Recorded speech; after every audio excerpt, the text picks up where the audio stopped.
Appreciate it. It is actually 6:03, and I'm going to call to order the regular council meeting of the Village of Franklin for Monday, August 10th, 2026. If we can start with the Pledge of Allegiance, please. Pledge allegiance to the flag of the United States of America and to the republic for which it stands, one nation, under God, indivisible, with liberty and justice for all. Evan, roll call, please. Trustee Pam Mason. Here. Trustee Daniel Ferris.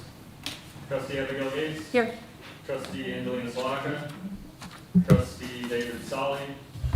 Trustee Jeffrey King. Here. President David Goldberg. Here. I know we had heard from David and Dan. Hopefully, Angelina's on her way. Next item is adoption of the agenda. And before we adopt the agenda, I have several changes and additions that I'd like to consider, as well as some adjusting of things. We have one right now on the agenda, actually two on the agenda right now, and one additional one to consider going into closed sessions, and I'm going to move each of those to the end of the meeting so that those are the last things we do, and then we adjourn, so there'll be no more business after those are considered. So let's start with presentations, and we have our esteemed Congresswoman Rashida Tlaib here today, but I'm going to ask for a 5-minute deferral, if you don't mind. The pastor for our church is here and would like to give a, not right now, would like to give a presentation that I think he'd like you to hear. so that will be.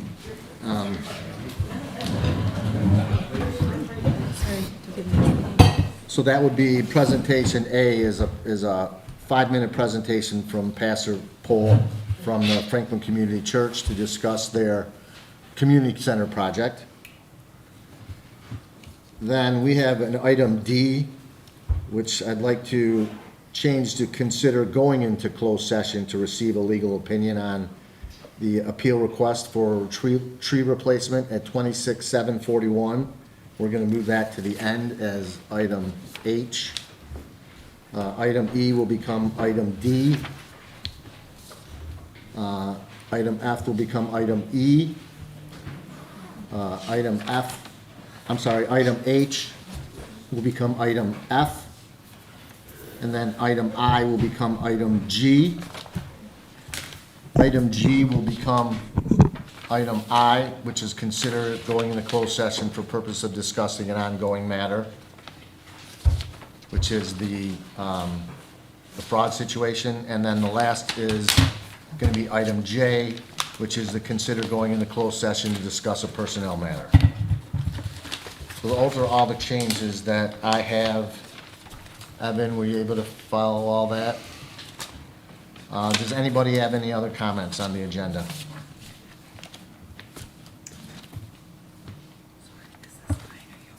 All right, hearing no other comments, if I can get a motion to approve the agenda as adjusted? Actually, Could I move to amend to add a status about where we stand with the banking transition to Huntington? That's what. Is that- That was I. Okay, that's good, thank you. so moved. I guess that'd be, do we? Oh, hold on, no, I'm sorry. That's not that. That's not that? No, that's, what's Huntington Bank? There was the move from First Merchants to Huntington, Oh, okay. just to get a status update on where we stand and moving our accounts. How about we just get that, can you just cover that in your administrator's report? Sure. Okay, is that all right? Sure, if we can. Well, we can have a some discussion on it questions. if we can, Yeah, yeah. if we can have some discussion, Yeah. please. Thanks. All right, anybody else? All right, so did we have a motion in a second on the adjusted agenda? I made the motion. Did you get a second? I'll second. Motion by Hanson, second by King. All in favor? Aye. Opposed? All right, thank you very much. Appreciate that. Minutes for our regular council meeting of July 13th, 2026. Anybody have comments? I do. I found a number of minor typos, and I've given those to Evan already, so unless there's, he's got those, if you guys have noticed them, and Yep. Yep. we They're have not to go through that. substantive, that's okay, we don't need to Yeah. go through them. Anybody else? All right, if we can get a motion to approve the minutes of July 13th, 2026, subject to trustee Hanson's typographical comments. So moved. Get a second? Second. All right, motion by Gates, second by King, all in favor? Aye, opposed, motion carries, thank you. Public requests and comments, this is for items which are not on the agenda today, so if anybody has any comments, we welcome you to the podium right now. Try and keep your comments to 3 minutes.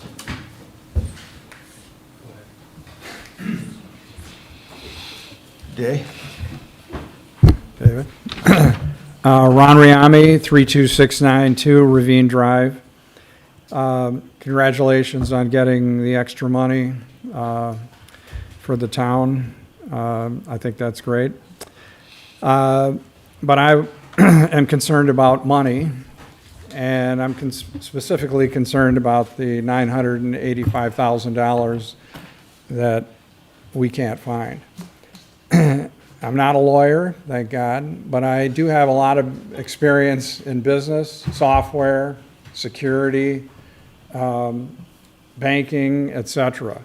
Extensive experience. And I can't fathom how this happened, and I really am at a loss as to why the council can't tell myself and the other constituents that asked me to speak on their behalf of why we can't understand, at least, I understand it's in litigation, but we need to understand how this could happen. As somebody who has this experience, when I look at our charter and something requires 2 signatures to move money, to sign a check, et cetera, and I don't care if someone was hacked or they went and clicked on the wrong thing on the dark web. I mean, how could this happen where one person could move nearly $1 million bye-bye? And, you know, we need the answers. People are very upset that this has happened, naturally. I mean, we're all upset. We're all owners here. But this lack of, I don't call it transparency, we want to know not every part of the litigation, but explain to me as somebody who knows this stuff, how this can happen. I don't get it.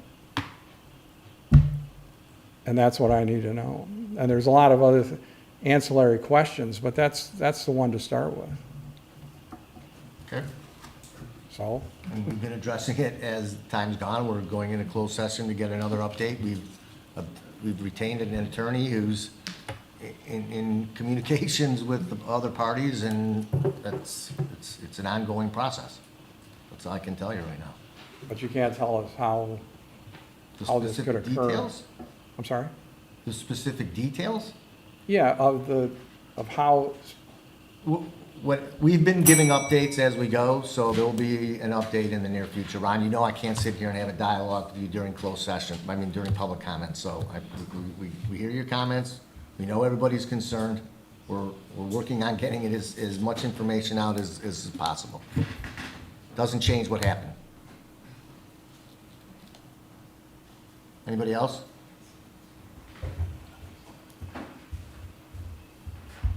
Good evening. Mark Ciso, 32695 Redfern Street, Franklin. Are we looking at any ordinances on these e-bikes with these kids that are flying through the intersections? I mean, we're going to have something at 14 and Telegraph and other intersections. I know other cities are looking at this, and I wouldn't want to be a parent and have to say, oh, I wasn't keeping an eye on my kid. I think we need to look at a strong ordinance, is those things fly. They come out of nowhere behind that corner at 14 and Telegraph, or they fly across Telegraph. Thank you. Thank you. That's a good comment.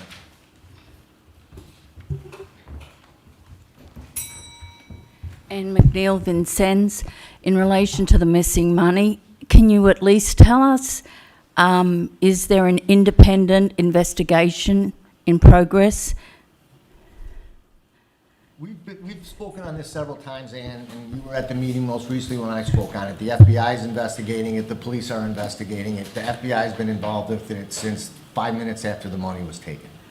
Okay? I mean, Oh, well, of course, that's- it's an ongoing investigation, and we've hired an attorney to do an ongoing investigation into all of the things that everybody's concerned with at the bank that we have questions about as well. Right. And when those investigations end, are you going to be able to present that report to the villagers?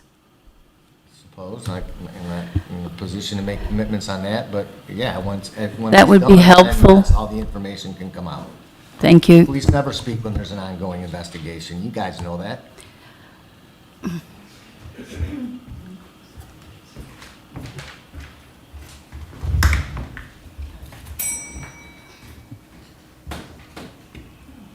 David, my question is, and I understand the investigation, have the lawyers told you, since the villagers all want to know, and you know, everybody wants to know, do we have any idea on a time frame? I mean, is this going to be 10 years, 5 years? Is this, have you asked them what their time frame is? We're going to consider going into a closed session later to get an update on where things are. So once we get an update from our attorneys and get some discussion and advice on what we're allowed to speak about at this time, then we'll be in a better position. Okay, so right now, we don't have an idea of the time frame? No. Wouldn't the statute Okay. of limitations come up? I mean, it isn't anything that's going to take years unless it actually goes to litigation. I'm hoping that's not the case. I'm hoping that the bank and our council are eventually come to an agreement on something. Can you explain to the villagers what our insurance situation is with this? No. You can't, okay. All right. All right, When you so say explain it, I mean, we have insurance, we put in a claim.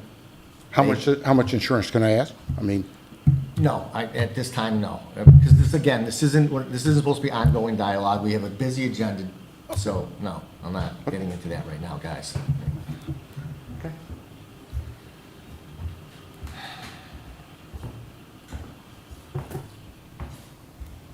Anybody else?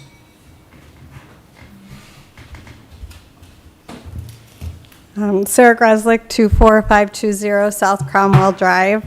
I understand everyone's concern, and I think that there's a balance that needs to be struck between, I think, villagers' right to know information that clearly affects them in every meeting that's been happening, and it's our town, we clearly are invested in it, and we also understand the position that you guys are in too.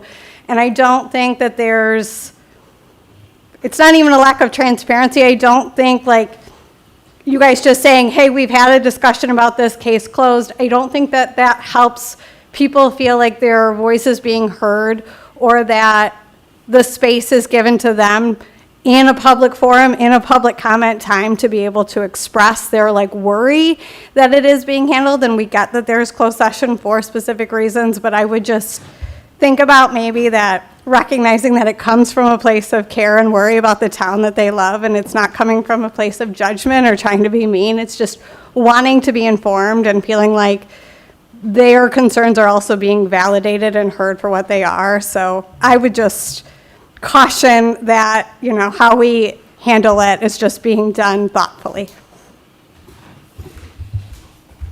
Point of order, sorry. Nancy? Nancy, sorry. After the closed session, can we take a vote on things that were in the closed session? Right? Like, we should wait till that time?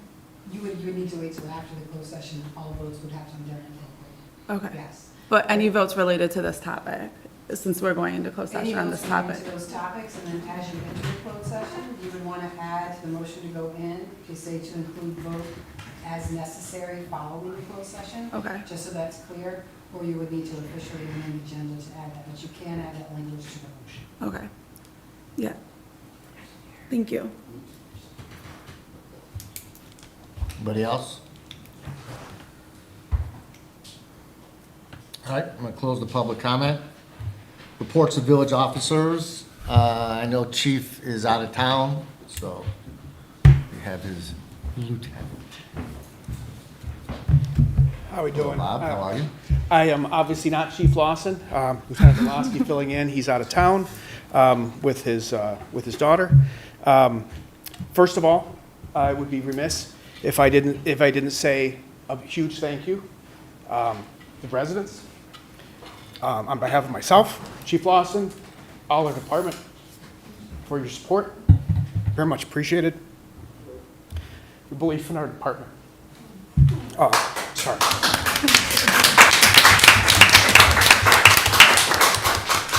Sorry. I know a number of our officers were very nervous, already looking for other jobs because they didn't know if they were going to have one here.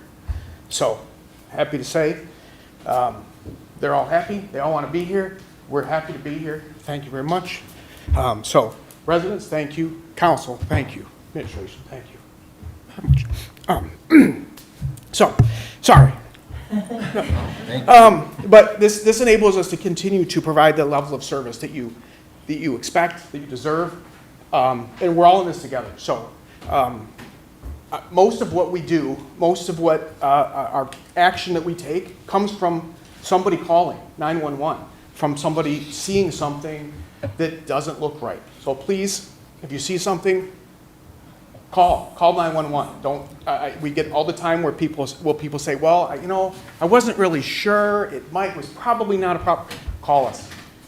I'm not a big fan of the word literally, but that is literally our job. That is why we are here. So, yes, please call 911. I would also encourage people to not call the station if you're going to need an officer out. It just slows everything down because we have to transfer it to dispatch, and then it's just an extra step. Just call 911. There's also a non-emergency number. The non-emergency answer call taker and the emergency call taker sit about 6 feet apart in the same room, and depending on what calls, they could interchange within about 5 minutes. Just call 911, and then we can come out. We'd be more than happy to come out, and it's nothing rather than, well, I thought it was nothing, and then there was actually a problem. So please, call. Sorry, can I ask a question about that? In relation to like the power and the lines and the storm and all that, would you prefer we call DTE first, or do we call like 911 first? If you have a power line down? Power or- line down, Yeah. well, I would call us because Okay. we're going to get the fire department going. 911 is going to dispatch all of that because we want to get somebody there to make sure the area is safe. DTE is not going to be there immediately. Okay. They're going to be there quickly. They try to be there quickly, but they're not going to be there like we can be there, like the fire department can be Yeah. there. And then, like I said, we want to keep everybody Okay. safe. So, so that. So please continue to help us. Please lock your doors, especially your cars. Don't leave any valuables in the car, especially your keys.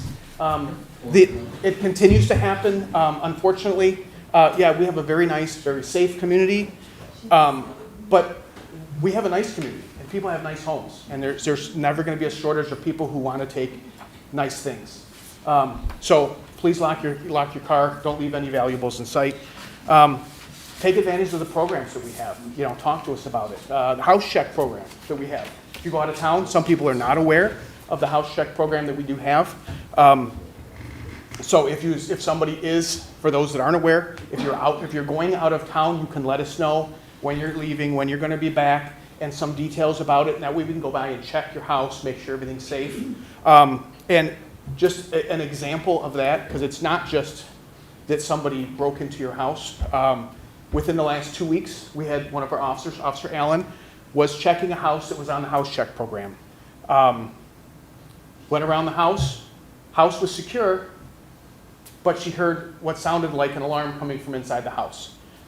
So the house was secure, but she still said, that doesn't seem right. So she called, we had the number to the homeowner, she called the homeowner. And she thought it was actually a burglary alarm, but only inside. The homeowner said, we don't have a burglary alarm. So they actually got her into the house to find out that her house was on fire. So without being on the house check program, without her taking the extra step, us, fire department, we don't know that until there's smoke and flames coming out of the roof. So please, if you're going out of town, let us know. We want to keep your house safe. We want to do everything we can. With that, you guys have the council has my report. If there's any questions about that, I'd be glad to answer them as best I can, if I can. Lieutenant, I don't know if you heard the public comment, but I know that the chief recently sent an email to all of you telling you to be aware of the ordinances that apply to motorized bikes and things of that sort. Can you address that just a little bit and how you're keeping an eye out for I can it? address that a little bit. Without doing full research on that, there are already laws that address e-bikes. So there's a difference between an e-bike and an e-motorcycle, electric motorcycle. And so there are different rules for both. If it's actually an electric motorcycle, does not have pedals, sometimes, and they can go very fast. Electric motorcycle requires the person to have a driver's license and registration and insurance, and it has to be plated just like any other motorcycle car on the road. We have run into times where we have a resident who has bought one of those electric motorcycles for one of their children who is not yet 16, and they don't have any of that. You're required to have everything you did. You're required to have a motorcycle endorsement. You're required to have all that. The laws still apply. So if you see it, let us know. We'll come by. Electric bikes have different rules than electric motorcycles, but there are already rules and laws that are on the books from the state that apply to most of these problems that we're having, that we could enact another ordinance, but it would mostly duplicate what the state already has. The problem is seeing them when it happens and addressing those issues as they happen. That's what we want to do, but it's very mobile, obviously. It gets around, so unless we happen to see it right there, then we address it when we can. And yeah, it's not safe. If we've had issues with people up by the ice cream shop, zipping up and down the street.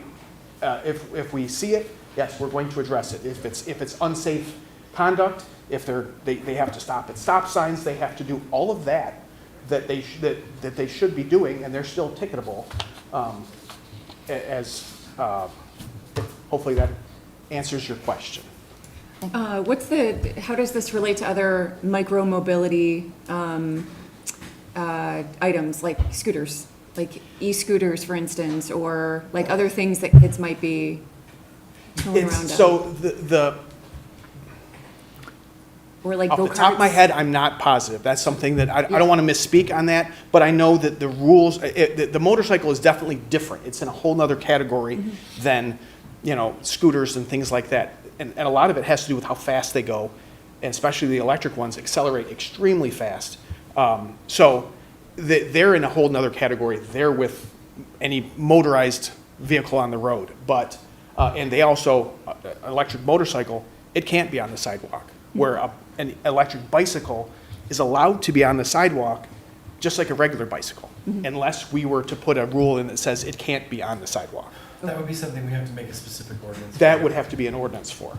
But then you have to decide, do you want all the bicycles in the street, or do you want them on the side? And there are problems with both. So, and that, I don't want to speak on behalf of Chief Lawson as to weigh in on what he would prefer to do, but that's a whole nother topic. And we would have to go to planning first, probably, right?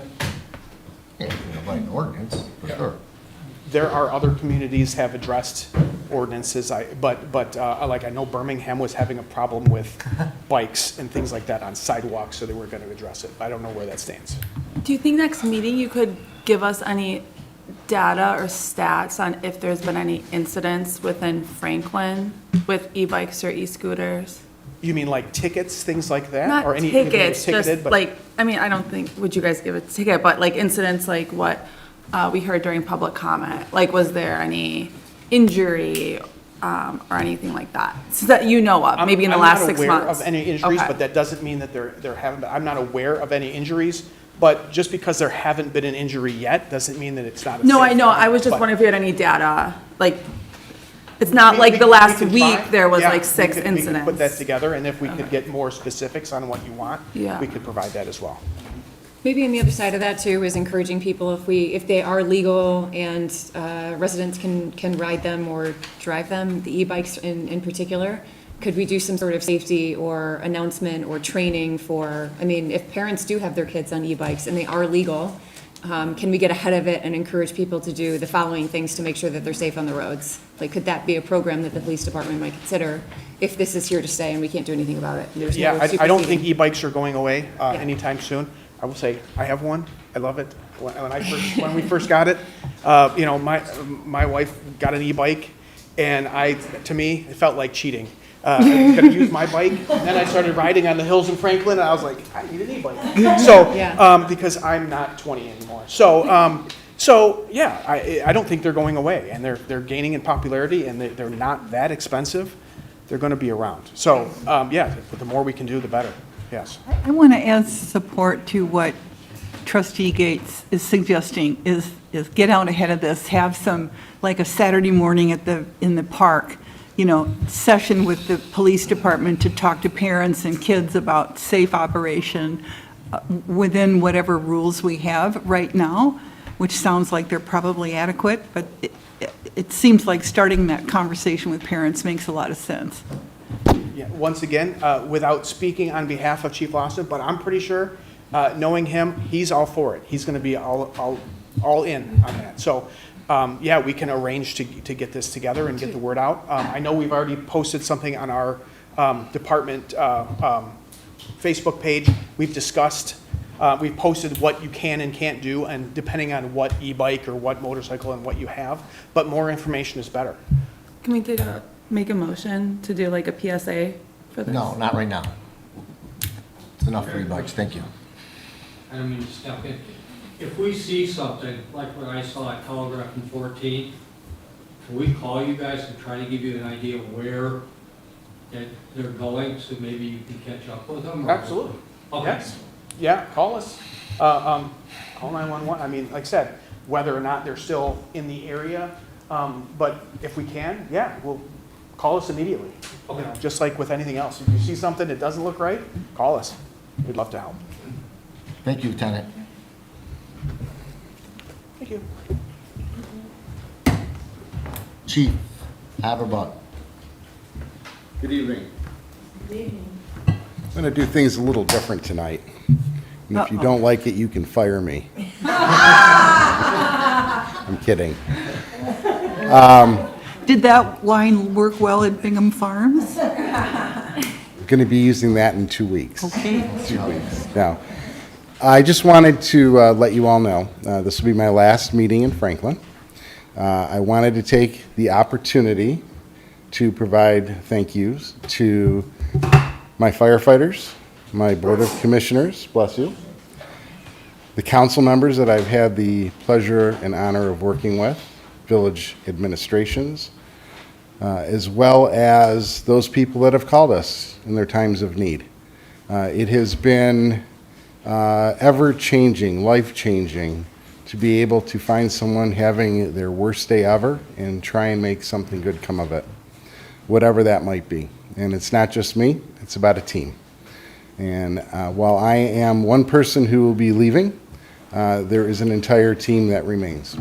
Rather than read off a manifesto, I submitted that electronically last week. It became part of the packet, and we will be posting that on our Facebook page later on this month.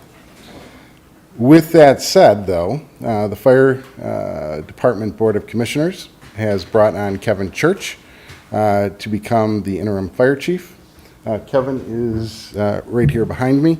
Kevin comes with just a little bit of history, 25 years in the Livonia Fire Department. Kevin has also been affiliated with our fire department for a number of years in various capacities. And I've been working with Kevin. Kevin has been working with me.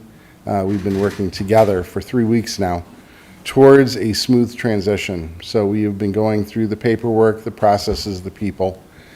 We've been talking about a lot of the things from the administrative side of the fire department that will hopefully lead to my departure, meaning absolutely nothing in terms of the change of business. So with that said, I am going to end my personal report and bring you, and here's the little different, we'll bring you now to the fire report. So it's a two-part, so. Chief, give us 1 sec. Yes, sir. Look forward to interim Chief Churches, but before you go, sir. Yeah. Come back, okay? Now you're going to fire me. Not a chance. First of all, that was an amazing final report. That was a history lesson to all of us. It was a stroll through the last 25 years or more than that, almost 30 years of memory lane. Thank you for that. That will be something that everybody will be able to refer back onto as we move forward into the next chapter of the fire department, not having you at its helm after as long as I've been a resident in Franklin. So thank you on behalf of all of us, on behalf of all the residents. We had a busy agenda today, so we will be addressing you next month. Hopefully you'll be able to come back. We'll give you the time, but as a final report, that was amazing, and thank you for everything that you've done for the village of Franklin and all of its residents and businesses. It's been my pleasure.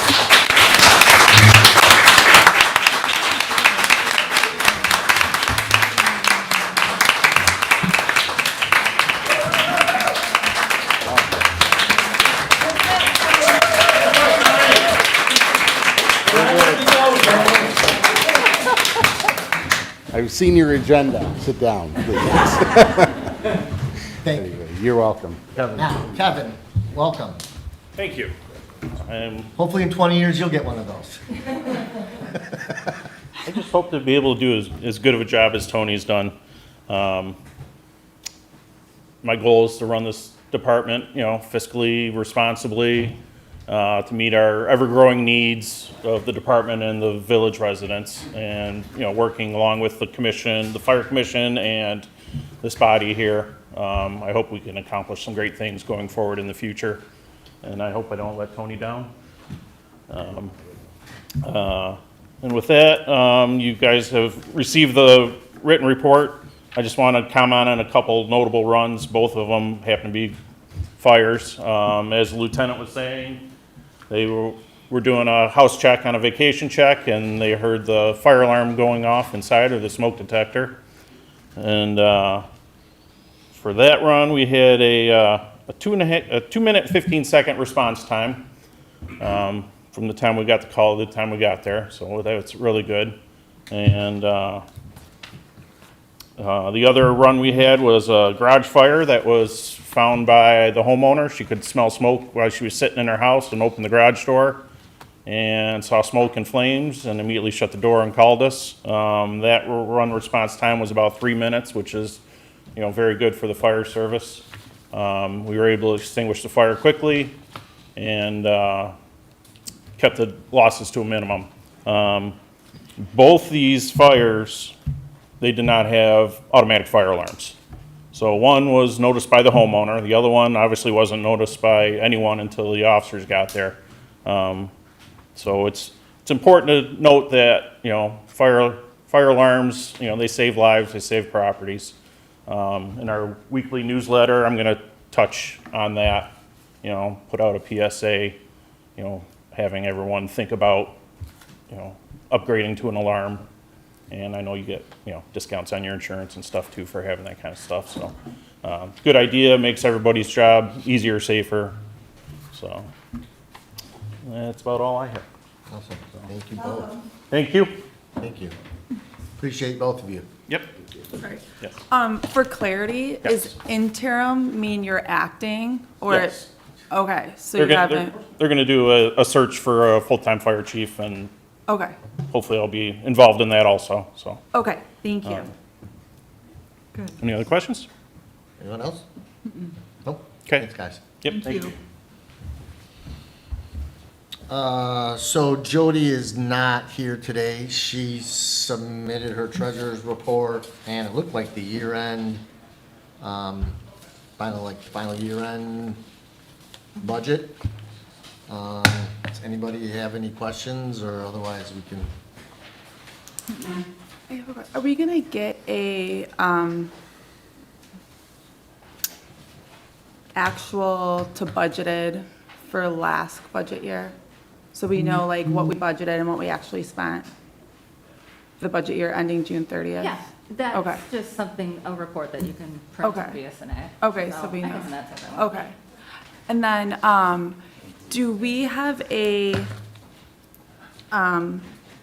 final, like, audit or review of the expenditures that we send Bingham for, repayment of the, like, police contract and operations? Do you know how, like, they pay us? Do we have, like, the final? Oh, Expense let me number. follow up with Jody on that Okay, question. yeah, because we weren't sure, even talking to another member of the finance committee, if they pay us like quarterly or if it's the end of the budget year. There's a true up at the end of the year. Okay, So it could be more, it could be less. Depending So, on the actuals. yes. yeah, So I don't have that information with me. Okay. Let me look into it. yeah, I just wanted to put it on the radar, because I know that we, the new budget year. Could I make a suggestion that we have a finance committee meeting planned for the 13th? Maybe we could, if you can have those for that meeting, that would be something I think we could discuss and then bring it to council. Yeah. Okay.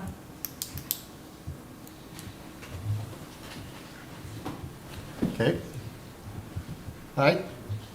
So next on the agenda is consideration of approving the consent agenda. We have 4 items on the consent agenda, all of which were in our packet. The first, The 2 demolition permits actually are supposed to be in September, I was told by the building department, so if you could Remove those? make a motion to remove those to the next meeting, that would be good. all right, well, we'll just we'll go ahead and remove the demolition permit for 32361 Scenic Lane and the demolition permit for 32875 from the consent agenda. Do you need a motion? Yes. Yep. Okay. So moved. Second. Any discussion? All in favor? Aye. Opposed? All right, no problem. So now we have 2 items on the consent agenda. The first is accepting the check run. The second is an approval that we need to give Main Street Franklin so that they can hold a 50/50 raffle at the summer block party. So if I can get a motion to approve the consent agenda? So moved. Second. A motion by King, second by Ferris. All in favor? Aye. Opposed? All right, motion carries. All right, so we actually now have 2 presentations. Pastor John, if you could give us just a quick, brief description of your project, and because we have Congresswoman Tlaib who's anxious to get up and probably get out as well. Oh, my goodness, yeah. I'm excited to be here. I've never been before the village council and never had a, So this is Pastor Cole from the Franklin Community Church. Reverend John Pohl. So the church is right here, and it's probably the biggest building in the village. And we have all this space, this great fellowship hall, and it's largely unused. So we had this idea to make a community center there. And this idea has been around longer than me. I've been here for 4 years, and so we gathered a lot of village partners. Many of you are in the room today, and we've been having conversations for probably 2 years now. And the one distinct thing about this is that we've decided that we don't want this to be a church program or a church community center.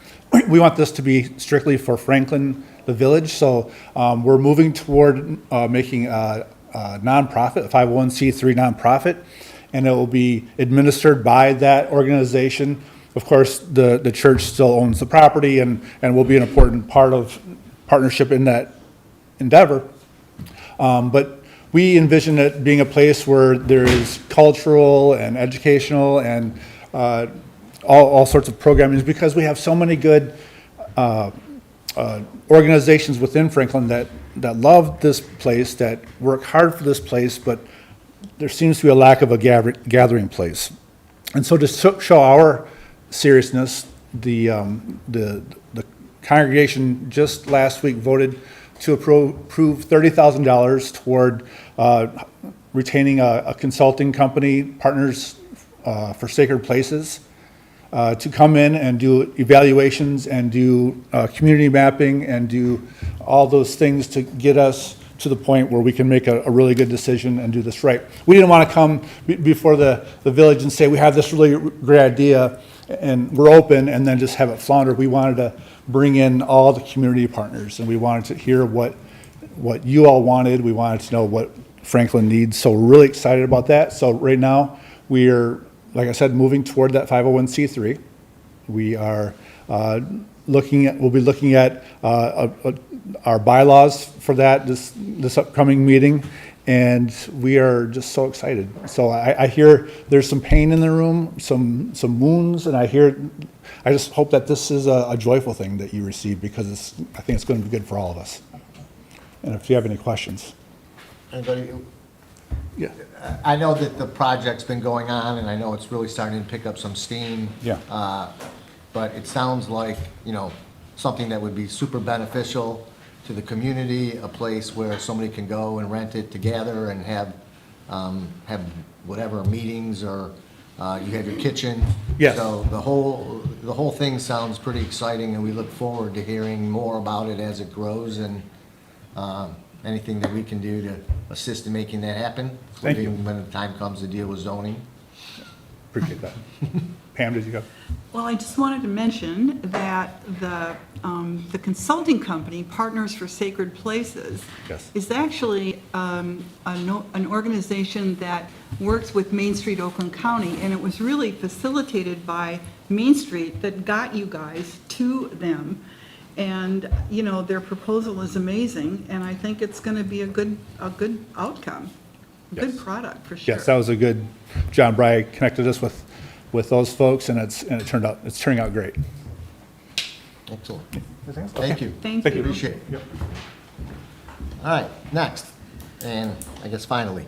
So I have the pleasure of introducing Congresswoman Rashida Tlaib, who is from the 13th District, and our 12th District. Told me 13. Oh, I'm sorry. Why are you giving Wrong. me bad, My bad, sorry. From the 12th District, our district, and our representative in Congress.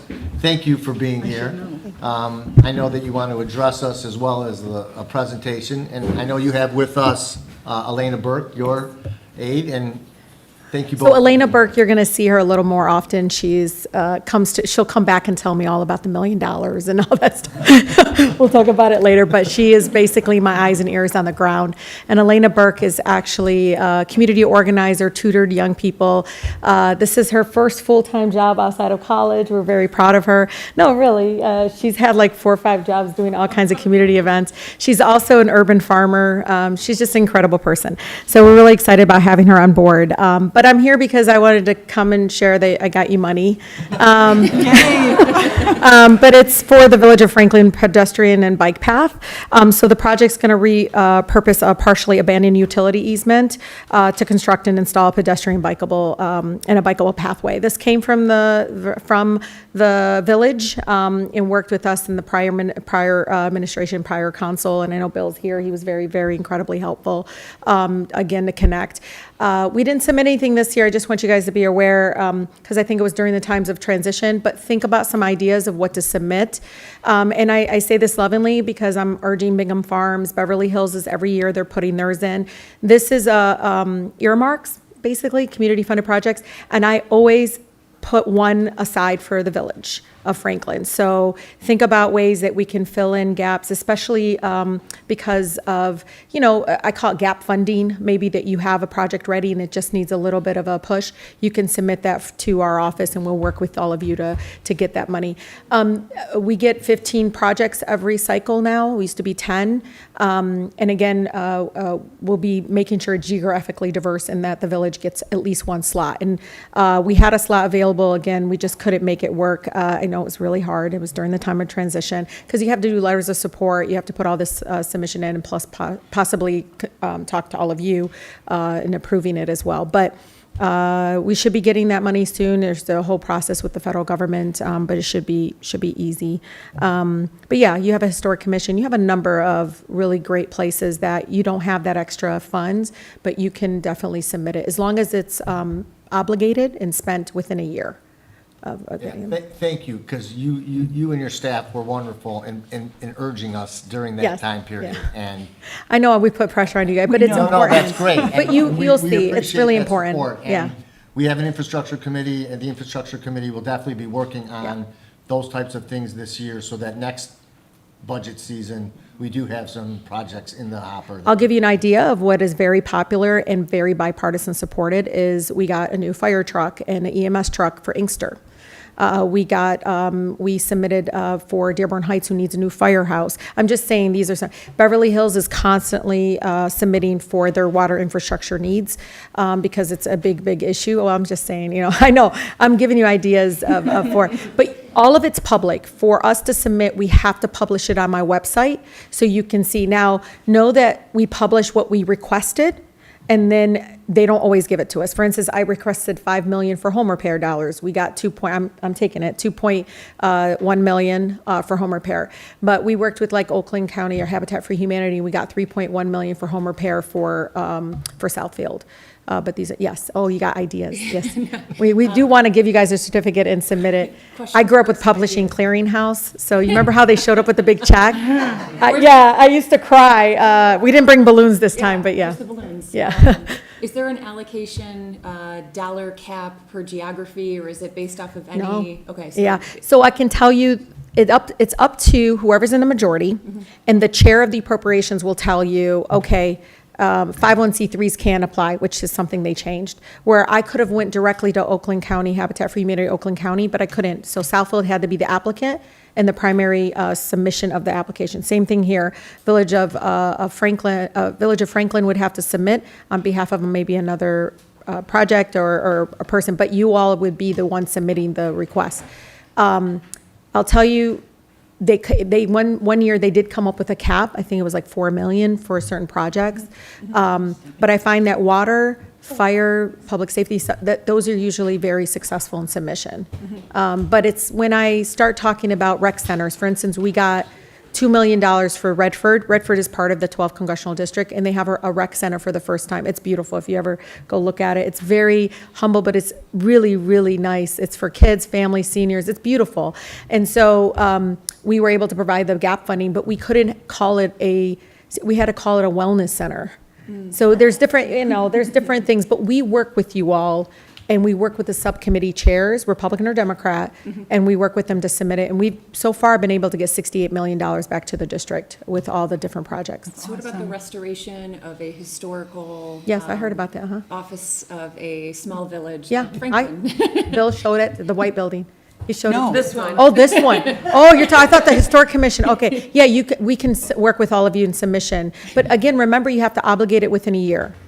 So probably here, it would require, and again, I remember we had to pull back on one of the projects because of the historic nature, and it was not going to be able to be functional within a year. But we work with all of you. So whatever, for instance, I'll tell you, I have one city, they'll submit 4 at a time and say, here's 4. You guys see which one is the best to submit, you know what I mean? But you prioritize,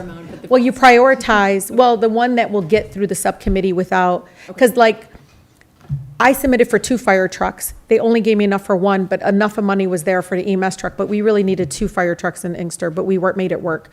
I'll tell you, we submitted millions of dollars for new sidewalk in Southfield. They only gave me $250,000. They gave us $250,000, which, as Mayor Seibert will tell you, that's like a slab, like what is. But you know, that's why we work with all of you. Like, I didn't expect that. I expected them, especially infrastructure, to come back with more. But this is my 4th cycle working with appropriations. I was on appropriations in the State House for 6 years. I got to know all the subcommittee chairs, talking to them, and we talked to the staff before we even submit, because we want it to be worded within the buckets and within the language that is successful. Yeah, yes. Thank you for this informative briefing Yeah, before you award yeah. us. But are there themes or priorities? Because this year, like, we didn't hear about it till late, and then when we went on to the website, it looked like you had to group your request under like certain buckets, and then if they don't fit a bucket, should we still submit it? So we get submitted, over 70 requests get submitted. Okay. I can only submit 15. Now, this cycle, 20, but it was less money. Okay. They spread it out, it was less money. I submitted 20 and it was less money.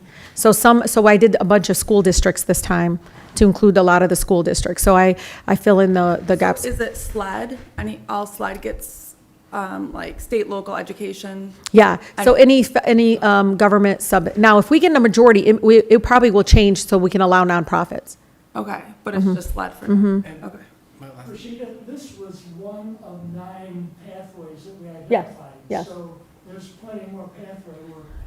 Yeah, to be done, that's a good whatever you point. get them funded for. Yeah. This was 2 years ago, though, so does it take 2 years from point of Sometimes. submission? I'll tell you, trustee, we are probably not going to pass a 2027 budget this cycle. Okay. September 30th is our cutoff. Just like I think in a lot of municipalities, that's your cutoff, right? October 1st is the new cycle, new fiscal year. They did a continuing resolution, which means extending the current budget amounts for 2027 to work on based off of 2026 numbers. That is going to be in effect until after November. We may or may not be able to get one done until after. So after the election, I think we'll get a sense, knowing folks, if they lose the majority, they're going to try to push one out before the end of the year. Because right now, there's going to be a new appropriations chair, there's going to be new, what we call budget goals for the majority. So anytime there's a midterm or I think it's presidential election, things get, honestly, it's always like this. yeah, okay. I've seen it one cycle, it was beautiful, got through within a year. But that's why we warn people. We actually tell them, because they'll call us and say, when are we getting, and I always tell them, it may take a year or 2 years. And one time, we didn't even find out, I read a New York Times article and found out they kicked all of our budgets out, all our projects out of the budget. But this one's got signed into law, that's why we only present when it's signed into law and it's coming. Yeah. Would the upside of that, the delay be that if you're awarded a project, but you don't get the dollars until a year or 2 later, you have that time to plan for Well, so and that's exactly what I'm ensure thinking. the You say it 12 has to be obligated within a year, but if Of- you of submit when you get it. Of when you get it. So if Yeah. you submit it now, but you still need to do 6 to 8 months of planning. Well, you can obligate it. Yeah. You already have a contract, you already put an RFP out, you see what I'm saying? You already obligated it. Okay. Doesn't mean it has to, it's obligated. Yeah. Within a contract that it's going to be spent. I'll tell you, in some cases, I will say no, just because I don't think it's like service-based. It's too far. Yeah. So I'm following you on the majority and the approval process. Yeah. Can you give us an idea on a calendar cycle? Because I'm pretty clear we're interested in You're going working to, with end you. of January, beginning of February, you're going to hear from me. We'll hear from you. Oh, yeah, for e-grant the newsletter, we send it out, you 20th guys, year. you submit it. Okay. And then if they make any changes, that's when we call you guys and say, they just made a bunch of changes, we need you all to resubmit updated letters of recommendation, support, you just have to change the date sometimes. Yeah. Things like, and then sometimes it'll come back and I'll tell you guys, recheck your numbers, costs may have gone up. So I want you to readjust the numbers before we do final submission. Okay. So it would behoove us to get started thinking about. You got to have ideas now. I know this is new because they didn't get the, community funded projects didn't exist 10 years ago. So this is very new to the new leadership here. So we just have to be prepared of what to submit. Some others already have stuff they already submit to the state constantly. So they're ready to roll by the time we get to them.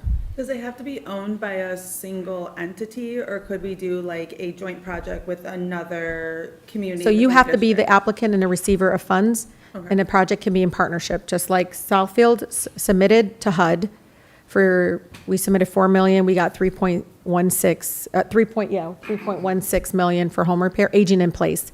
This is to help our seniors if they need to change their bathrooms to get in their, if they're, also ramps, things like that. Some need help with roofing, gutter. What I mean by that is Southfield receives it, but they can hire or contract out or say sub-grant out to.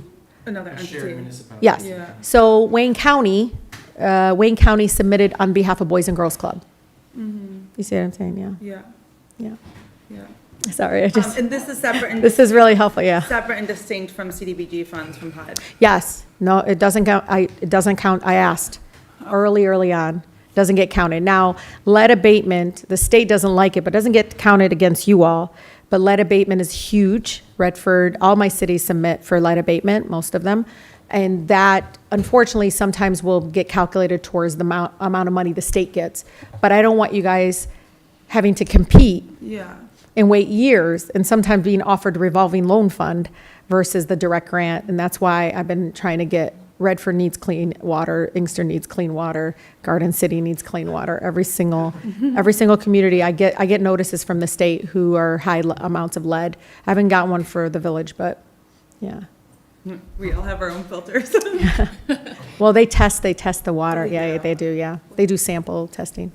Is there, because then I think about how to put together a compelling, should we ever? We help you. Okay, Just come up with that, yeah. Are there resources or places and spaces that we can either ask or understand? As soon as the best? buckets come, and you know Sayana is my legislative director, and she will work with you, like, she'll tell you all the different buckets and things like that. But if you guys have projects, that's when you say, look, these are 6 things that are a dream of ours.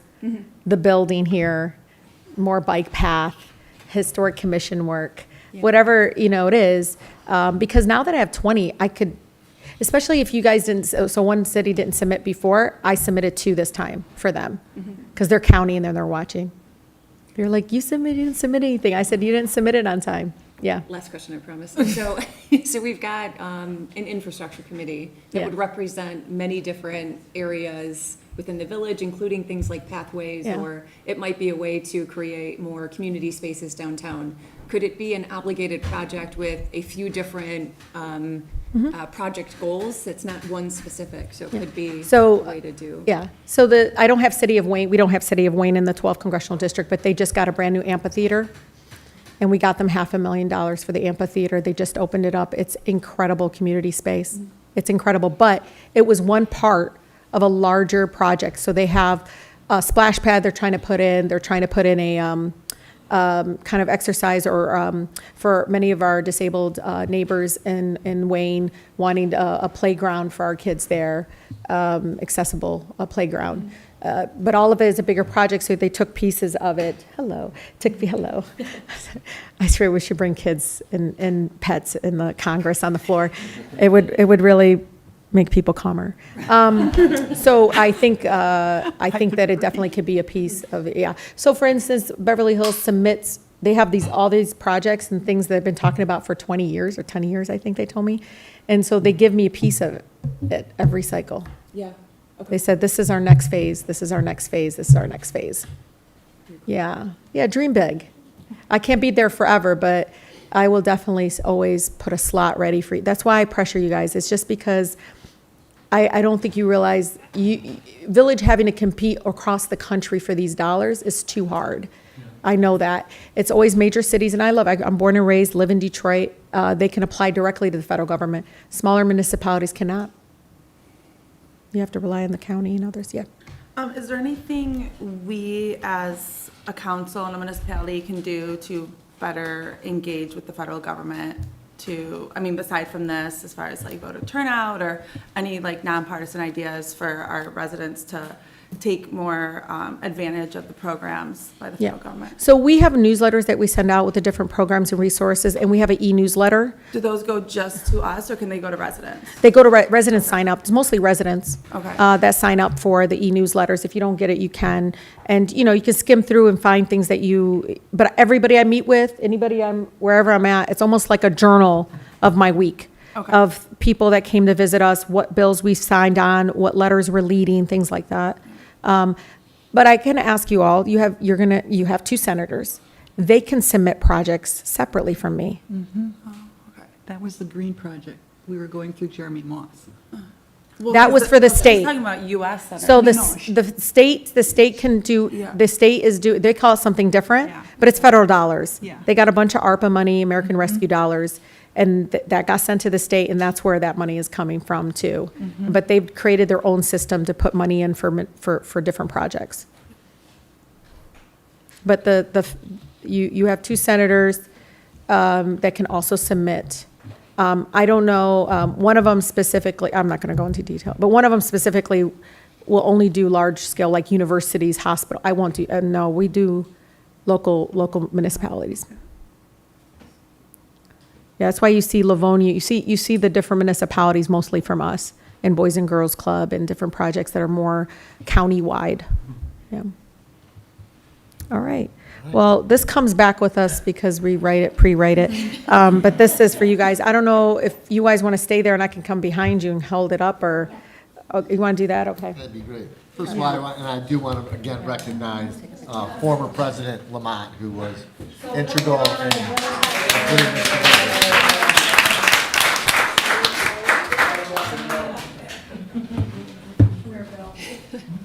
Yeah, Bill, I remember calling you the night before or something, like, give me this.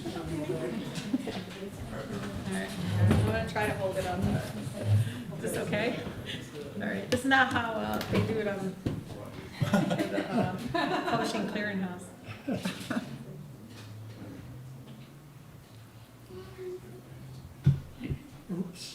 No, Elena's got it. She actually takes really good pictures. No. Put some more here. All Gen Z does.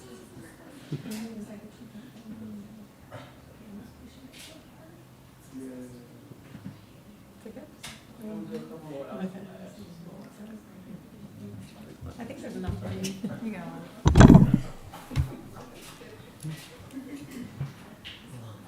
Thank you all so much. I really appreciate it.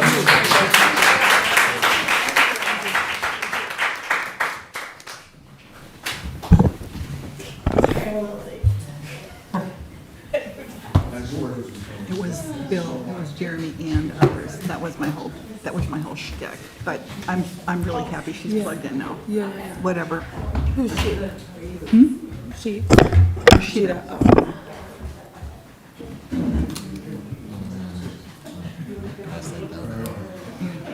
Maybe. Yes, I thought I Do you want that? Nancy, sorry, we're gonna take off. All right. Wait, we didn't put a note in there.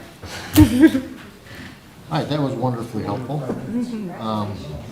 thought it was $2,000 at first. I didn't see it was $250,000. I was like, oh, 2,000, and we can get some like pea gravel. Get some gravel, I was gonna say, you probably. What you can get. That'll be 2 pathways. Okay, next on the agenda are council reports. First is president's report. I will be quick. I just want to make a couple recognitions. First, I want to start out by thanking the Historical Society for sponsoring again this year the Music on the Green. We've had 2 of our 3 events.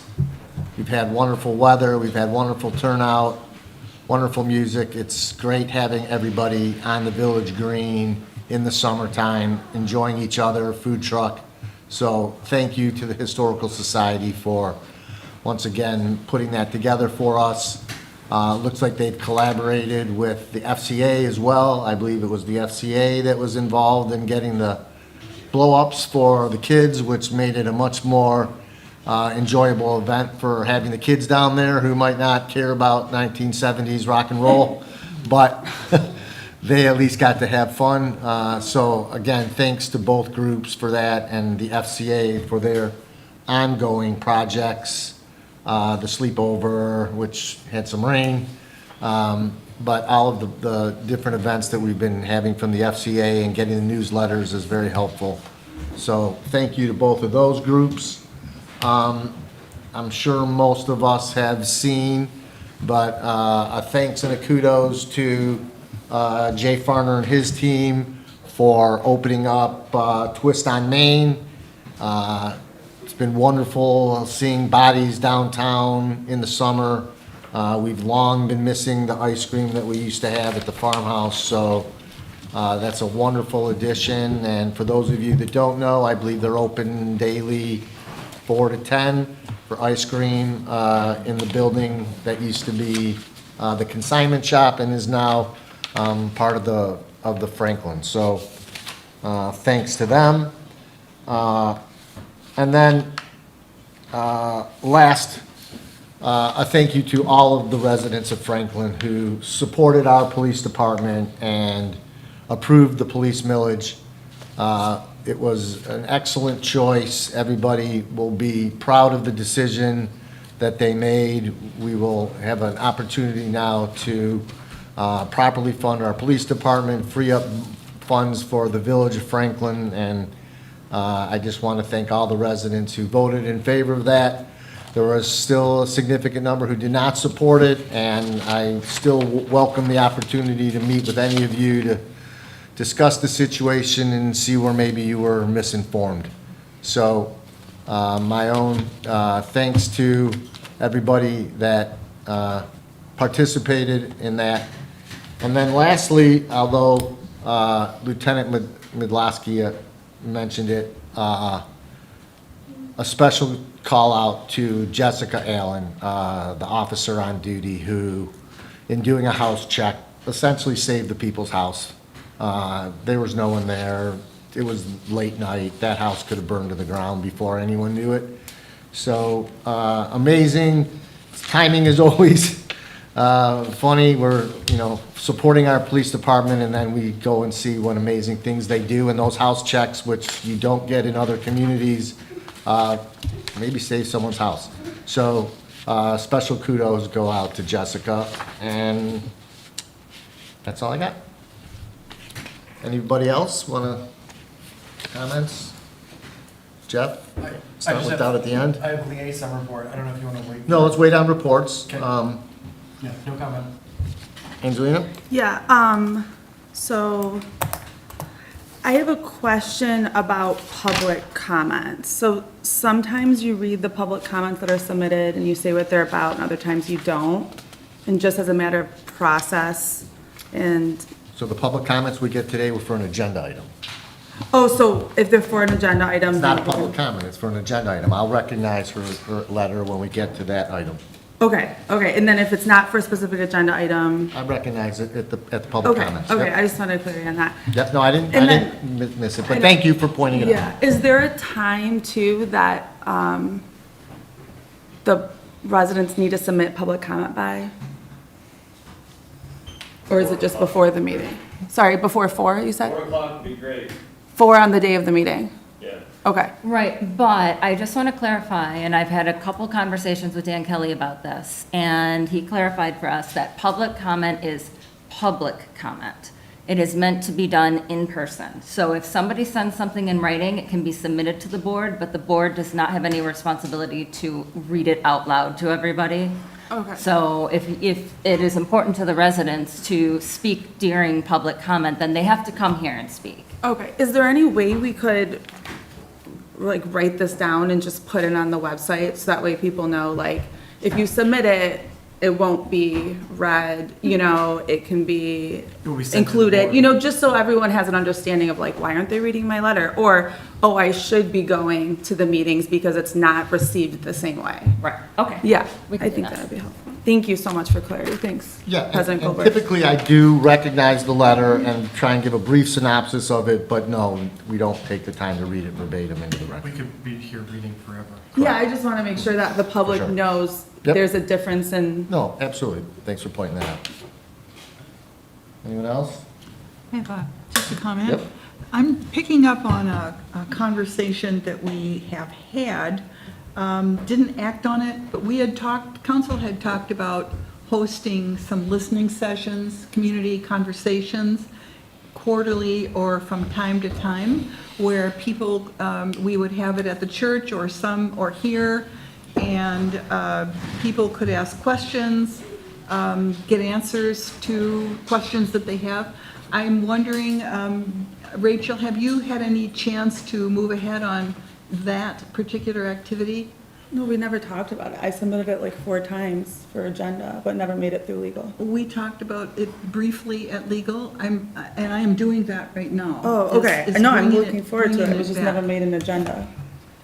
That's what I'm doing right now because it hasn't been on the agenda. So I apologize. I No, was don't writing apologize. down There the are- comment about putting it on the website, and I missed part of what you said. Would you ask me the question again? I would like, I'd like to know, since the conversation about community conversations has occurred periodically over a couple of years, actually, and you had talked about doing it, we had talked about doing it at legal, didn't act on the suggestion, but would like to urge you to add that to the list, and I'd like to get those scheduled out in advance. The last time we talked about it was after the first community meeting related to the millage and before the second one. And there were conversations going on in public meetings at that time, but now that the second meeting is put to bed, the millage is over, I'd like to unearth that idea and see if we can get some conversations scheduled through the next year, and I'm recommending quarterly on a regular cadence so people can anticipate them. Okay. We should take a motion on it. Well, since we can do that, my question is just, what is Rachel thinking about? Because that's kind of an administrative thing. Why don't we let Rachel put something together and Yeah. present something to us to consider, maybe map out dates, days of the week that work best. That would be- Location, we've done them, when we were introducing employees, they sort of segued into those at the library. May I Sounds like you ask could have a legal community question? center in the near future. Can I ask legal question? So when I proposed it, I was thinking only 3 of us could be there at any one time. Is that still gonna be a requirement, or could we all attend, just not vote? If everybody is in attendance, or if there's a quorum in attendance, then it would have to be noticed as a public meeting. Yeah, so if 3 of us are there, then Three we of you are cycle attending. quarterly. Right, so then the question would then become, the council's then action would be to decide if you were representative of the council with less than quorum present. Otherwise, anything that you were doing would be, sort of more as an individual, and there wouldn't be meeting notice requirements or minute requirements.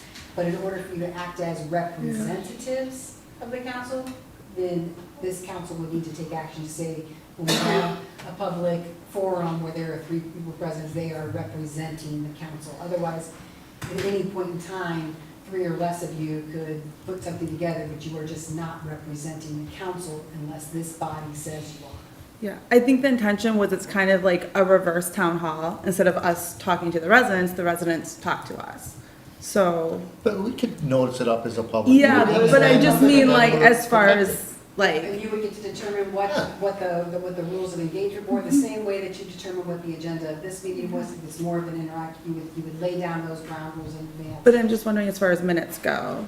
If it is a public meeting, then there would need to be minutes involved. Okay. Yeah, I mean, That's we're not an talking 4 obstacle. times a year, the clerk could be there, and, Okay. yeah. I just want to get them on the calendar, so I support having Rachel run with this and get back to us. Thank you. Dan or Abby? Nothing for me. I think Okay. Rachel? Okay, so I've Something for Rachel, we were supposed to be doing that, okay. Yeah, I have it. I'll get to that. It's on our agenda tonight, but I did want to note that on July 15th, the Birmingham Area Cable Board approved a grant request to help cover our Comcast charges to modernize our fiber connection. That request was in the amount of $12,960. And then on July 30th, I attended the second fire department meeting with Bingham Farms. And during this meeting, the fire department has agreed to come to our finance committee meetings during budget prep to help us understand and be on the same page as them rather than just submitting their budget to us and having us try to figure out exactly where we're going with this. This will give us a better chance to work together and better allocate the funds that we have. The third item that Abby requested, I actually prepared this for something else, but I'll just give it to you now. I'm not going to go through and read it. You can read it on your own, but essentially for the crowd, what this is, it's just a timeline of where we started with Huntington Bank, well, where we started with the approval of all of the banks that I brought to council, and then a timeline just kind of outlining how our interactions with Huntington have happened. So I'll read a little bit of it. March 9th was the approval of the banking institutions. March 13th was our initial interview with Huntington, but I was on my own. I didn't have a treasurer at that time. On March 30th was Jody's first day. So on May 5th, we had a follow-up meeting with Huntington where they did their presentation again. So with her being the treasurer, she is responsible for banking. So I wanted to make sure that she was going to be comfortable with what they were presenting. And then it goes into emails and how we responded and the timeline of signing things. So basically where we're at is the signature card has been signed by everybody that needs to sign it. The Treasury Management Agreement has been signed. So all we need to do now is start actually moving our funds over.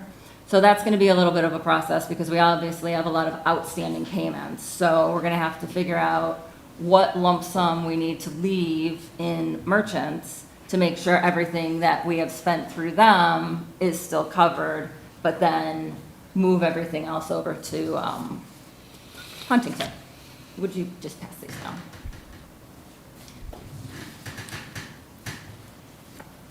Curious about the treasury management document, though, because it was brought to my attention that those were originally sent by DocuSign on July 2nd, and as of August 7th, so just over a month later, they were still unsigned.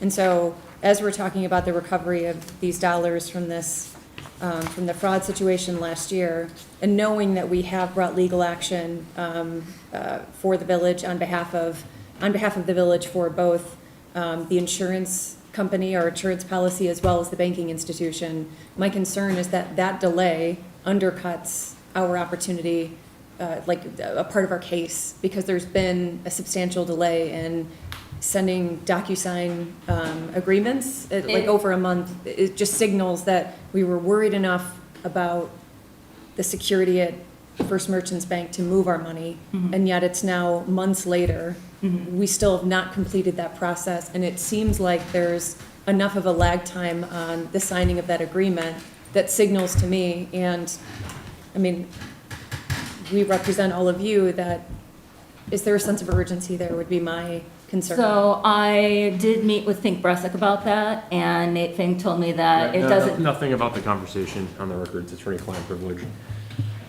Okay. Thank you.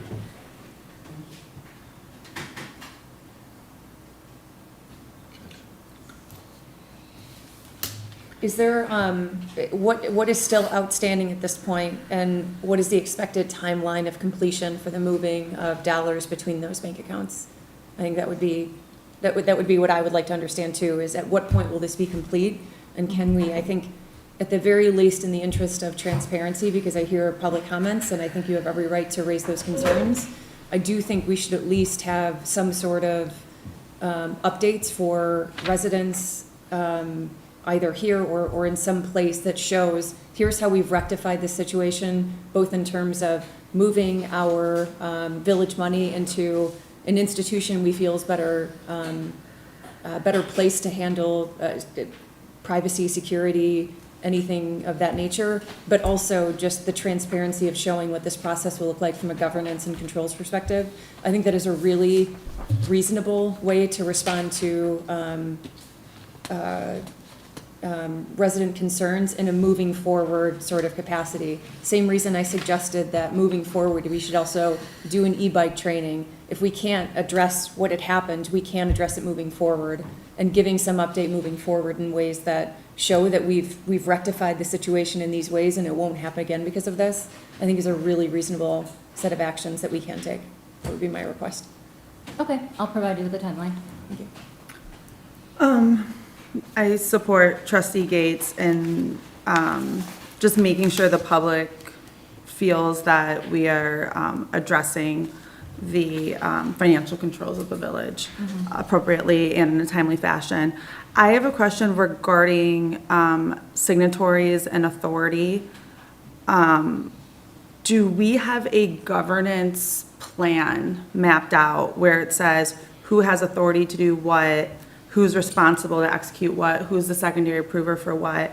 So that way we can ensure there's checks and balances so we can mitigate further financial risk and loss. Yes, we do. Okay, can you And- share that with council? Sure. Okay. So that is why we're using Jenna as our treasury clerk, because we cannot have a person approving invoices that input the invoices into the system. Of course. And the person that signs the checks should also be a separate person. So I am a signer, the secondary signer is the police chief. The treasurer manages all the funds, creates the reports, but she is also not the person that is actually inputting the invoices into the system. And it's better to have more hands touching all of these invoices than it is to just have the treasurer handle everything like it was done in the past. So we've created this system where we're spreading the duties across multiple different divisions, if you will. Yeah.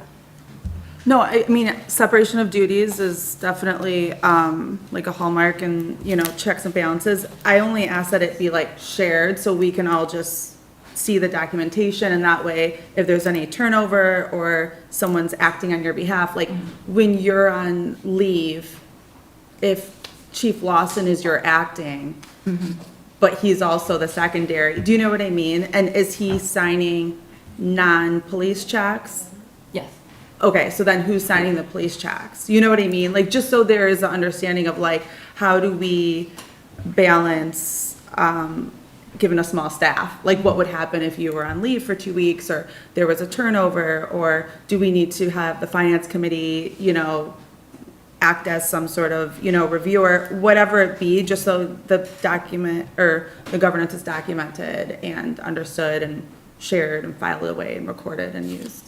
Okay, so I think it'll be easier if I write it all down and send it to you? Yeah. Okay.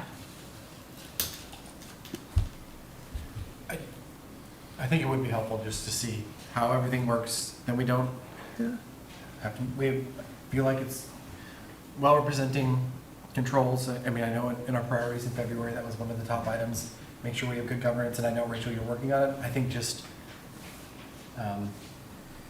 advertising all the work you're doing will be helpful to make us understand everything that's happening. Yeah. And I'm sure Abby has like lots of process, tried and true templates, but, Not for this.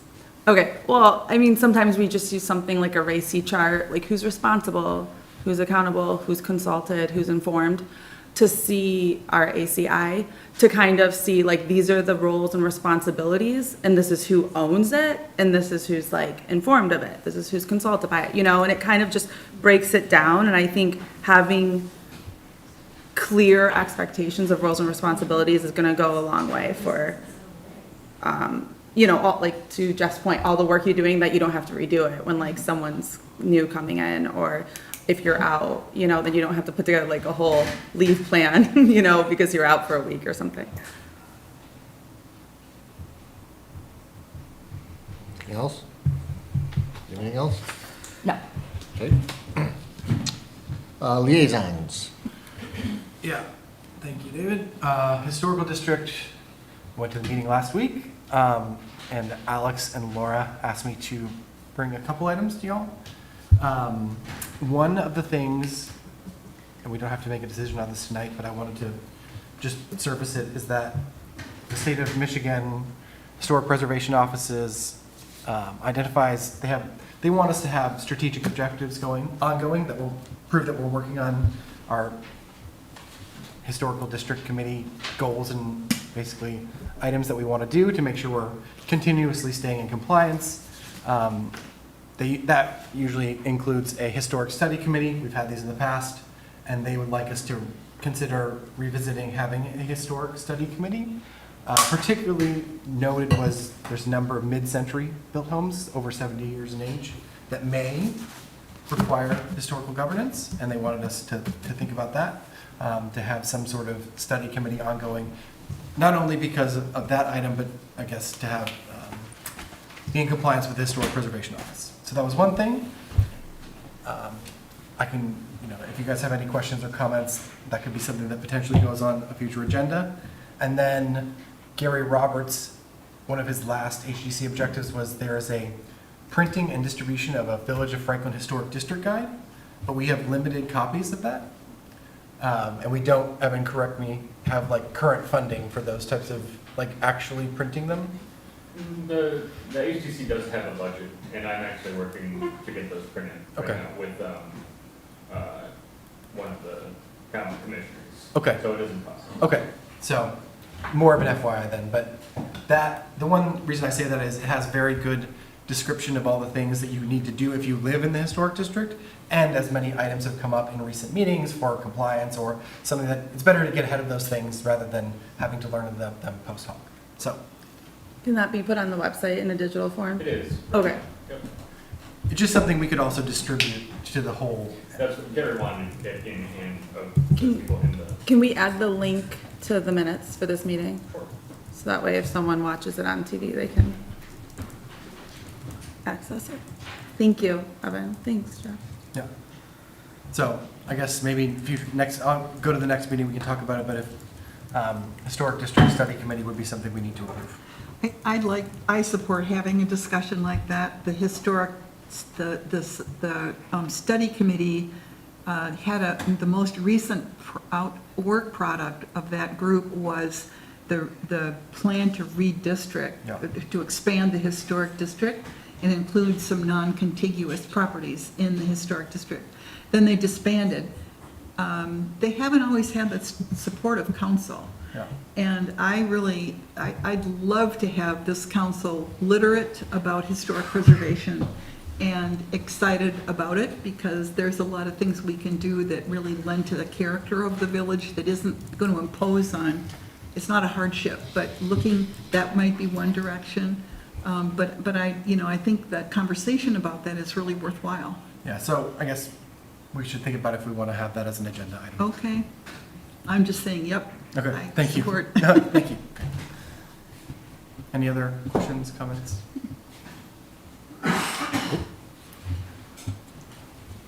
Anyone else from the committee? We'll do infrastructure. So the infrastructure committee, we demoed a constituent issue management platform and I guess resident communication app last week, because one of our priorities is obviously to understand what infrastructure projects the public would want to see. And we talked about a survey in the past, QR code, like how do we get people involved? How do we make sure that what we're doing is actually of interest to the public? And through various times the last year, we just haven't gotten it off the ground. But next meeting, to Jeff's point, we'd like to put it on the agenda. It's used by White Lake right now in Howell. It's a customizable app.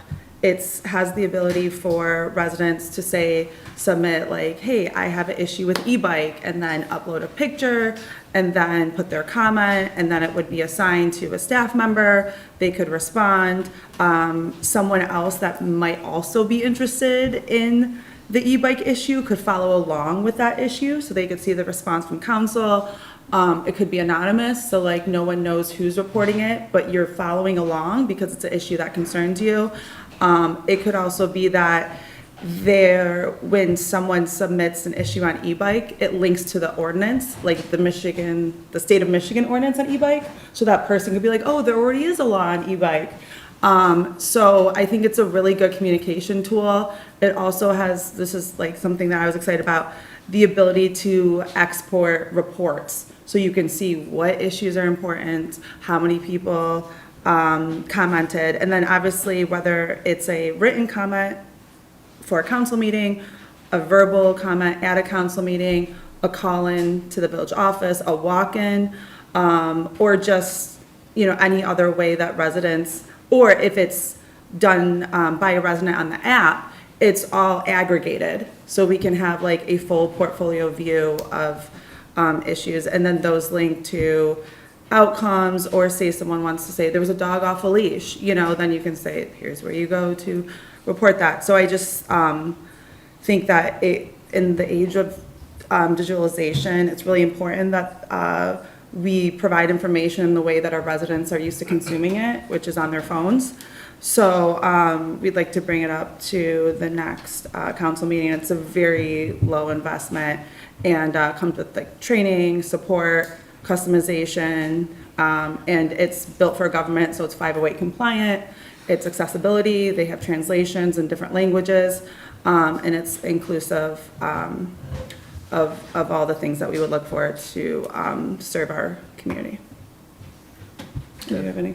Oh, you asked a great question on the demo, too. Oh, sure. So I was also impressed, having been part of the demo, and one thing that stood out to me was the ability to provide notice to residents of what's going on in the community. I feel like that sometimes has been a challenge. We talk to neighbors and they don't know that things are going on. So by having this app, residents could very easily access a calendar, or village administration can even send out alerts about various items.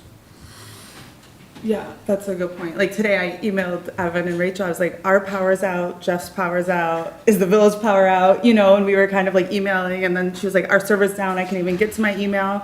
So it's like a great tool, that's a great point, Dan, for communicating in an emergency situation.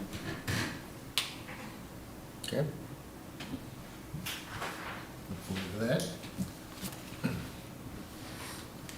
Anyone else? No.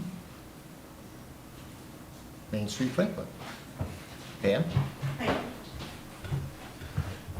Hi, I'm Pam Migliore, 32725 Franklin Road, and I'm here to talk about Main Street. It's been, I've watched the meetings online, or I've come here in person, and I just want to try and explain where we are, what we're doing. And I know at the last meeting you had a lot of questions on who performed the block party, which wasn't called a block party because it wasn't in the block. We did that on purpose. I can tell you why it was changed. At that time, we decided to have it on the green because there were so many empty buildings in downtown Franklin, and we didn't want to bring it more attention to what we were missing. And at this time, we've got, a lot of new owners in the Van Avery buildings filled. We're getting the plaza completely filled. The Poly, or now the Twist, is open and ready to go. Lisa's building is probably October, so we have a lot of great things happening in downtown downtown Franklin. Sorry, I have another business in Franklin. So we wanted to let people know that. So I just brought the letter, or the poster that we had last year of all of our sponsors, because there seemed to be confusion of who did the party last year and who's done the party every year. This is our 6th year. We've called it the Block Party for 5 of the 6 years, and the reason because we weren't on the block, we weren't in the downtown, and we changed it as a meeting. We were all sitting there. Frank Novak said, hey, what do you think about Summer Heat Party powered by DTE? We're like, cool, great. No second thoughts, because we didn't think it was that big of a deal. But as you can see, DTE and all the other sponsors that we had are all sponsors. They did not put on the event. Main Street Franklin put on the event, just like we are this year. And Sarah did this poster, and I think it's very nice. And that's very helpful because we spent a lot of money hiring people to do this for us. So She's a great help. And we have our sponsors at the bottom, just like we do every year. And just because they're a sponsor, they don't get to say more than anyone else. We wanted to emphasize DTE because they're a huge sponsor for us. They're our biggest sponsor. And we decided they deserved a little bit more notice. So that's the only reason, that's the only thing that was about. But this year, it's August 19th from 5 to 8:30. I want you all to come. We're going to have a lot of cool things that we haven't had before. We're going to have a dunk tank and a bounce house and adult cocktails. We've had those before, but not last year. Arts and crafts for the kids. A lot of great things. And special announcement that Rachel's going to be one of the people in the dunk tank. And the other volunteers are our fire department. I was about to say, probably police and fire too. The police aren't going to be able to make it, but the fire department is going to do it for us, so that's awesome. And I also wanted to thank you all for giving us Evan. And even it's a part-time, he is a gem. I can't tell you how much we enjoy. You know that. We know. He is. I mean, our little board, I mean, there's been times that we've been all the way up to like 9 people and down to 2 people. And with me and him and Sarah being steady, it's nice to have some person, part of the village that is helping us, you know, make the right decisions and doing the right things. But I don't want you to ever think that you're not invited to our meetings, that they're private. They're not. They're open to the public, the community. Anyone who would like to come and learn about us, you're more than welcome. Sarah? Am, are they on a set date or do they fluctuate? The parties? No, like the meetings. Oh, we have a list of our meetings. They're usually Wednesdays at 10. Okay. And, sorry, where's the location? Right now, it's at the church parlor. Okay, and do you need volunteers for the Main Street Block Party? Who should they call? Okay, Evan. And yeah, we could use a few more, because then I would be able to give people, like, instead of having to work the whole event, they could do half, and that would be nice that they could participate. And like high schoolers, you can take students for community service. Oh, yeah, for volunteer hours, yep. Oh, sorry. I'll just wait until you guys are done. What? I will happily answer that one. And I just wanted to say, Angelina, you were right. It was not called the Block Party last year. You know, but their money was spent just like everybody else's money to support the event. They didn't get anything different. Thank you. Yeah. In terms of the volunteers, we are actually having our last meeting before the block party tomorrow to finalize what else is needed, and then we will put a call out through Evan, so be on the lookout for that. I also wanted to provide that we want to do better as a board in providing status updates to both the village council and the broader community. So we will do our best to be at all of the monthly meetings to be able to provide that. We've been working with the church on the community center project, and that has been a wonderful project that we've been working on. That has been incredible to see all of our stakeholders, so I appreciate them being here. We have a save the date. Our Franklinstein will be October 24th, so that is the Saturday before Halloween, because of course Halloween is on a Saturday this year. So parents, get tired now, because it's going to be a long haul this year.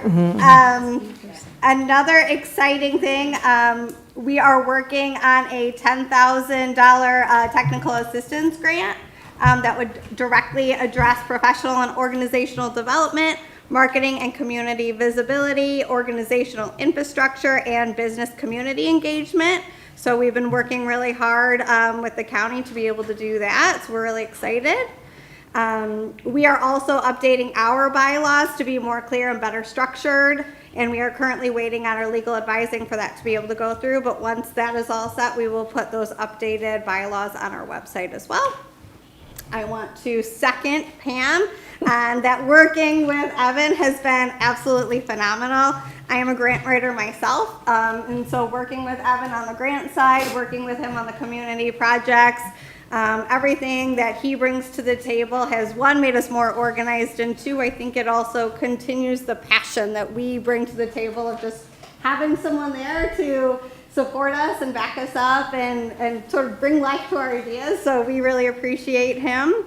And if anyone here or in the area owns or manages a business within 1 mile of Franklin and would like to be included in our directory have event sponsorship or participation, or just wants to be a part of the work we do, we are so happy to include you, welcome you, add you to the website, whatever you need. We are just happy to be a part of the team and represent the heart of Franklin. So that's amazing. I want to address each one of you. Pam, thank you for all the hard work you do. You're the backbone right now of Main Street. So thank you for holding it together. I know there was a little lull as we were getting our administration put together, but thank you for always being there for us. Thank you. Evan, this is phenomenal for us at council to hear that you've taken it and run with it, that you've brought the village and the Main Street Board back together and corroborating. So really happy that you've done that and super proud of you. And then Sarah, I know you're on Planning Commission. You're a wonderful planning commissioner. I know you've been involved in the community center project, and now to see that you're on Main Street, you're a gem in the village. Everything you touch moves forward, and special kudos to you. Any project that you've had your hands on has gone forward. I second that. Thank you. No, it's been great being part of the team. She's a pleasure. Okay, yes, Angelina? Question, for the business, just to clarify, they don't have to have like a brick and mortar? No. It could be? Nope. So yeah, it's, I think within ours, we have to be 1 mile out towards the boundaries of Franklin. That's the only stipulation. And we were trying really hard to just engage more and more businesses, so that way they feel welcome to be part of our organization. Is there any way we could partner with Bingham and get them to send an email to their SAD district? Mark went to the council meetings for Bingham, Beverly Hills, and I forget the third one, and introduced us to them and told them that we'd love them to use our downtown as their downtown. Okay. So we're starting that path. More and more partnerships are happening, and we're trying really hard to build the community well within just not our village, but also the surrounding area that also views it as their village as well. Okay, awesome job. I just want to read our mission statement. Well, yeah, okay. The Main Street Franklin Fund is a 501c3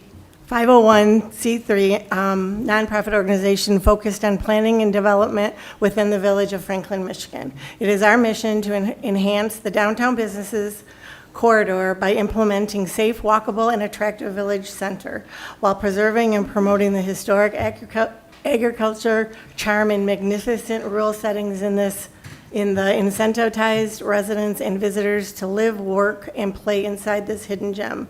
At the heart of the Main Street Fund is the deep desire to bring much-needed resources to Franklin's downtown historic district. And that's our goal. And I've been doing it since 2008, when the first day we decided we were going to do this. So I really love this place. I don't live here, but I have a business here, and I really love it. And I would love for you all to share those feelings with us. Thank you very much. Thank You're you. welcome.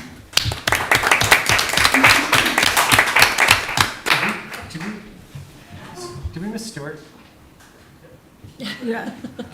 In Planning. Oh. During liaison, because David's not here, so he didn't give a He's liaison coming. report. He's just like. Okay, so I can give a report for planning. Yeah, what happened to you? I don't know, I was a little Off on confused. his e-scooter and we forgot about him. I was just standing right in the back, right there. Thought I was giving you the hey, you know me, I'm right here look, but it didn't work out. So anyway, just for planning commission, since we've been transitioning to liaison report, and Trustee Solly would have had you been here, but I'm happy to cover like I used to do. So we did move our meeting from planning from normally it would be held next Wednesday, but because of the block party, we moved it to the day before, to Tuesday of next week. And we are currently discussing the more of the noise nuisance abatement work, covering abandoned houses and grass maintenance, lawn maintenance, and how we want to handle that, and comparing against other neighborhoods. So we started discussions last month on that. We also are looking to update our ordinances on fences, like was directed by council last month. We started discussions on how do we update the fence ordinance to keep with sports courts versus listing out specific sports in general. Like tennis courts are called out specifically within our ordinances, but there are other sports than tennis that require fences in people's properties. So updating those. Then we're also working on a site plan review process proposal for council to handle some of the site plan reviews that could be more handled at the planning commission level, that are handled at planning commission level at other municipalities, rather than having to have 2 site plan reviews with council and with planning. If there are certain ones structured in a way that the building representative could review and then go to council, it would streamline the process for people trying to get a site plan review within the village, especially those that are in the downtown area. It can be months sometimes for them to get a site plan approved after going through planning, then going to council. So if there's things that we can do to streamline that process to help our businesses in the village, that would be great.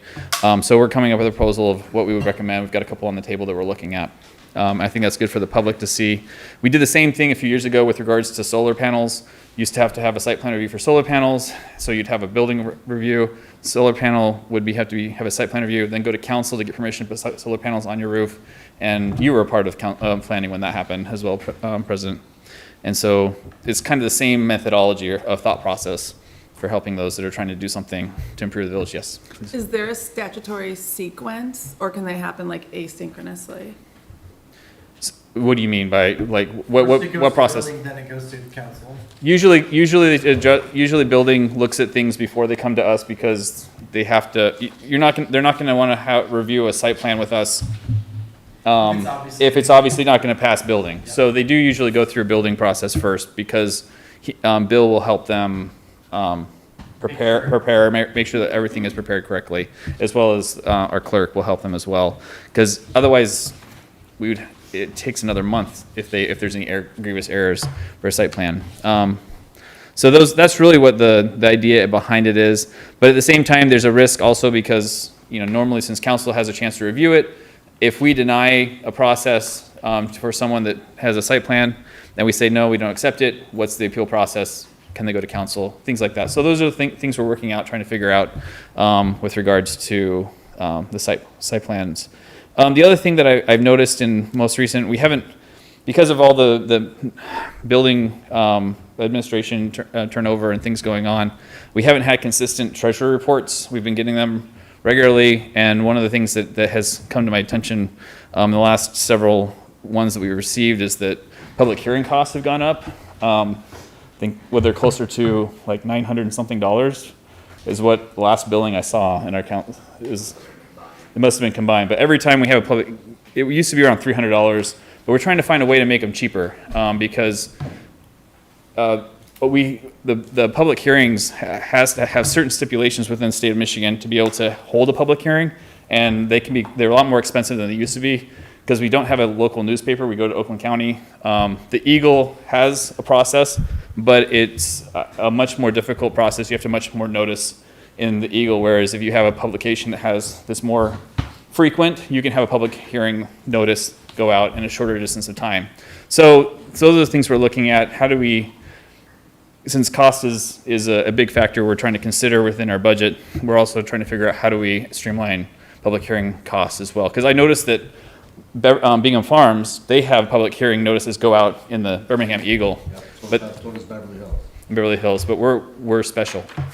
And we're more expensive for that reason. So, what would the alternative be? What do you mean? We can use the Eagle, but there's really only 2 options that I know of is Birmingham Eagle, or the Oakland Oakland Press. Oakland Press, yeah. And we can't use the Eagle because the issue is we're trying to move projects forward as quickly as we can, and because we have to get the notice into the Eagle so early for their once monthly publication, Right, it just delays that if everything. anybody comes in after that notice has been sent, they're automatically pushed a month out. Yeah. So yes, it can cost more. The village should not be covering that cost, though. That cost should be covered through their application fees. So we'll have to do an assessment and take a But look. ordinances too, though, how do those work then? Ordinances are our fees, Yeah. yes. But with ordinances, we could wait because Yes, we could. that's There's right. not an That's urgent- right. Usually we don't have the same urgency with an Yeah. ordinance as we would with like a site plan for a public hearing. So Right. do we need to have a process that says if it's non-urgent, we use the So- Eagle, and if it is urgent. And that's the challenge we have to work through with administration, and that we're also thinking about is how do we deal with it if someone's looking for a public hearing in the Eagle, and then they miss it in the Oakland Press because it's a site plan. Then how do we deal with that situation? So that's it. We don't want people saying, "Oh, we have to look in both places," because that's less productive for our villagers to be able to look for public hearings. So these are the things we're looking through as well. Yeah. Do they still give because I know I've gotten them in the mail, like the notice to residents with an X amount of? We do those. That's also part of the site plan review, Okay. and it's specific things that require that. That's by state law. Yeah. Okay. And you have to send it in the mail, yeah? Yes. Yes. Do we have residents saying that they've been looking for notice of public hearings and haven't been able to find them because they don't know which publication to look I'm just looking at cost. Okay. No. I was just wondering because I feel like we notice public hearings on the website too, right? I felt a little envious of Bingham and Beverly when I noticed their public notices Okay. hearings when I looked at the Eagle, and I was like, why aren't we doing this? Yeah, because I was saying that we can say residents, they could be in either publication, but if you want to know for sure, go to the website. So I don't mean to discuss this out here. I'm just letting you know that's one of the things that we're considering, because, we really need to find, since we've had to move to Oakland Press and the costs are going up for them, I'm trying to figure out how we can adjust that. 'Cause we had our largest budget item last year was public hearings. So, which is a lot, for our budget. So anyway, all right. Can I, One of our largest, I guess, McKenna's our largest, but our next largest is that. so, did you say this already, Stuart? Are we constrained by having like newspapers, or? It's circulation, I believe, is the requirement. It has to have a Okay. certain amount of circulation coverage, and Okay. that's why we went away from the previous. Oh, okay, okay, thank you. Can you also put the link in the minutes to where they could find public notices? So you send them out to all the homes also? It depends, yeah. We send them, if it's specific for, if there is something affecting a specific home, and it requires, the state of Michigan the state of Michigan requires us to send out a notice within, I think it's 1,000 feet of the home, then they will get a mailer that tells them to come to the hearing at a certain time. But that's usually if it affects something with their property, the exterior of the property that someone else will object to. There's a program through the post office, where you can send postcards to a certain zip code, you don't have to address them or anything, and the mail carriers will give them to everyone that's in that. And it's a lot less expensive than mailing things, and then. So, I believe a public hearing, though, has a different requirement from state of Michigan's requirements than just a mailer. The mailers do happen for certain circumstances, but the public hearing goes out to everyone. Yeah. So, people that really need to be informed get the mailer. Like people that it matters because they pass by the house every single day, they'll get the mailer for sure. Yeah. So cool. And then I'll be here for later in the agenda as well. So. Thanks, Stuart. Okay, that's the end of reports. So we're on to old business, and we still have a bunch of stuff.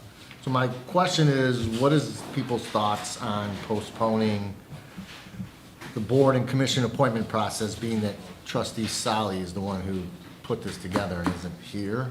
Or do we want to, you guys want to try and tackle this right now? I'm Without okay him. Move it deferring. later, I think he's coming. If you want to move it. All right, so, Are you saying postpone it entirely? from the well, I would say second or- postpone Remove it from entirely, this but for the agenda. time, Or move it down. Like to next month, to like yes. next month, yeah. But that's what I'm suggesting, but if he is still coming, then that would be helpful, being that he was the author of it, or author of the changes. So, do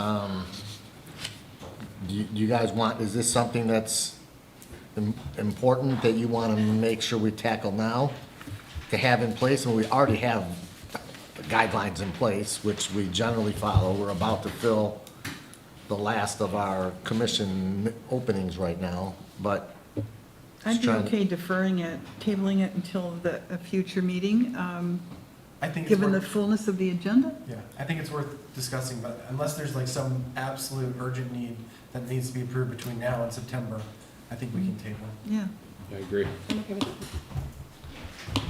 All right, well, I'm going to move that we postpone consideration of old business item A, board and commission appointment process, to the September meeting. If I can get a second. Second. And a motion in a second. Further discussion? Do we have to re-approve the agenda, or no? Sort of what I'm doing right now. Okay. All right, all in favor? Aye. Opposed? All right, thank you. The next item is sort of a clerical cleanup. This is an ordinance that we had actually reviewed and approved. 23 maybe? What? Yeah. What happened? It was, Our clerk never posted it, just like, never even written. Our lawyer did, right? oh. It was a different law. It was a different law firm, not this lawyer. This is why we have new legal counsel. So essentially, back in '23, the planning commission considered the height of buildings in the village. Our ordinance was completely outdated. We essentially had buildings that couldn't be taller than 20-some feet. We had we had two-story buildings that couldn't even fit. You had permission to build 2 stories, but you couldn't fit 2 stories in 20 feet. It was just archaic. It was for when buildings were being built with 7-foot ceiling heights instead of 9-foot ceiling heights. So at that time, to be consistent with pretty much all the other communities out there, the planning commission considered it and recommended to council that the height of buildings be 2 stories, not to exceed, the maximum height of a building be 2 stories, no higher than 35 feet at wherever the point in the gable that they calculated. And apparently, that's where it ended. So now, here we are, to finally bring it through the formal process. And Stuart, I mean, if you want to give us a background, but I mean, that was pretty much so. you gave the background. Yeah, I mean. You were pretty heavily involved. Yeah, I Have we was chair at been the time. Operating off the assumption that this ordinance was codified, Well, and no, it wasn't? I don't think anybody's built a new building in downtown. This was done for, it was really done for the Zelinski renovations to their dentist office, which was the impetus of this, because their proposed plans were way taller than 22 feet. Yeah. And that permit's never been pulled, so, and we never fixed the ordinance to allow it anyways, but that's what we're trying to do now. I mean, that's, Who found this? You. I don't remember who it was. Maybe it was Chris Jusen who was. Yeah, we went through we had McKenna help us go through and figure out like what's been missing and something. And That's what I that. was gonna ask, if there are any more that Oh. you guys find. Oh yeah, any more that we find, we're going definitely, because yeah, it is frustrating. But yeah, you gave the summary of what it was. Yeah. There's really nothing more for me to add. And this is our first reading. It's a first reading, so you're gonna be able to see. You'll see the formal ordinance at the next one. Yeah. But it's in our packet. It's a 1-sentence, a 2-word revision. In your opinion, Stuart, do we need to update anything on this, or it's still? No, because relevant? remember, like, so it mostly affects that one district, or those districts, and they're already constrained heavily already, and so this is a relaxation of their building requirements. So I don't see it material change. The impetus, like President Goldberg said, they haven't pulled a permit on it yet. So, but it is. We did work on it. We did make some recommendations, and I don't feel a reason not to move forward with it. Do you have it up? So it's changing the language. I want to make sure I understand. I mean, nah, it doesn't really matter. It's 14 and a half to 32 stories, not to exceed 35 feet. Is that changed? Yeah, 1 second. I'm loading the page. Thank you. Oh, I have to get to it. It's 126 pages to swing through. Thank you. Yes, so, so it's basically changing for the RO1 and C1 district, changing it to, instead of 14 and a half to 35 feet. So that's just it. That's the basic difference. Cool. So, no, nothing new. All right. You need a motion? It's first reading, right? So, So I need a motion to accept the first reading of the amendment to zoning ordinance appendix B regarding building heights in the RO1 and C1 zoning districts. So moved. Second. Motion by Hanson, second by Gates. Just one. Further discussion? Just one thing. I think there's, Evan, there's a autocorrect, I think, changed your name. Well. Is he Miller? I'll make sure that's fixed. I don't think our clerk's name is in For the it's purposes first of- reading, you can, we Yeah, yeah, we have time to change it. For the purposes of cleaning it up, we want to make sure the clerk's last name is correct. Sounds good to me. Okay, we have a motion and a second. All in favor? Aye. Aye. Opposed? All right, motion carries. Next item is considering a resolution to appoint a last person to the Planning Commission. Are we doing Wait, what about- new business A? What about the cable board? Yeah. Oh, I missed the PEG thing. You need some.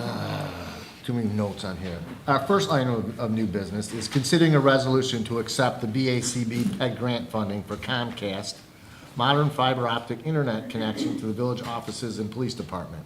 And this would help in vastly improving our streaming abilities, which would be great. That was one of our priorities. No, absolutely. And Is it's there one of, anything aside from, like, is it an upgrade of existing service, or are we talking new equipment? Yeah, what is Or the all of the upgrade? above? It is the connection. So right now, we are on copper, and we're moving to fiber. Which improves the ability. Speed. The Speed, speed. yeah. And we need the speed so we can better. Stream. Thank you. There we go.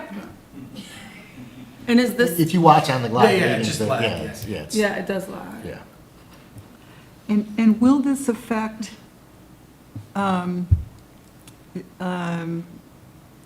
this building? Does that affect the gazebo and the other locations in the village? Or is it just, what's the scope of the that the upgrade will affect? Yeah, it's what we have now, but it's, with the same service we have now, just improves. I think the question is, we have like the Wi-Fi that is on the gazebo. The gazebo, Will the the- Krieger House, this building, Yeah, will right? the network also improve stability of those access Yeah. points? I don't know if that's an answer. That you was have. my question, yeah, it So was, you would assume that having the faster fiber optic speed brings it into our router at a greater speed, and then we, assuming our router has the capability, that we can then distribute it I to don't as know. far as it goes out on the village green, using that fiber optic. What we discussed Speed. with Comcast was this building and the police department. Okay. We did not talk about extending it to the Krieger House. We can ask what the additional cost would be, and we did not talk about the gazebo at all because it's not on our property. that was, you've answered my question. The answer is no. I'm good. We should do this. And I was under the impression that the network that goes out over the village green was actually in the attic of the Krieger house, not in the gazebo? But I don't know, that might. I do not have information on that. But either way, if it can enhance that, or we can, as increasing the speed into the I village think it's worth just increases. further discussion. For sure, I mean, to the extent that we could do that, we should look Yeah. into that. Okay. To make it go all the way. Yeah, okay. All right, so we have. But only if it's free, like only if they're giving us the grant for it. Yeah, well, yeah, or find out what it would cost to do whatever needs to be done, if it's increasing a router, and we could go ask them for that as well. So we have, did we take a motion? Do we have a motion? We don't have it. I don't think we do, but basically you just have We do have to. a resolution, a pile of paper. No, we do. Just read it. We don't have a motion to But accept it. we need a resolution to do this, right? We have a draft There it resolution. is, right, it's up there. Passed by resolution. You have a Correct. resolution. That's why I have been saying, consider a resolution to accept the BACB. So we just move to approve it, and then the village, the resolution that we have in front of us is the one we use. Thank you, Nancy. I'll make a motion to adopt the resolution as presented to accept the cable board funds to pay for improvements to the village offices and police department. I'll second. Further discussion? All in favor? Aye. Aye. Opposed? Thank you for looking into this. Great. Yeah, good job. Money. But no, we've been asking to get, I had been asking you guys to figure out a way to get fiber optic here, and thank you. Appreciate it. Consider a resolution to appoint a last member to the Planning Commission. I think, though, okay, you can go.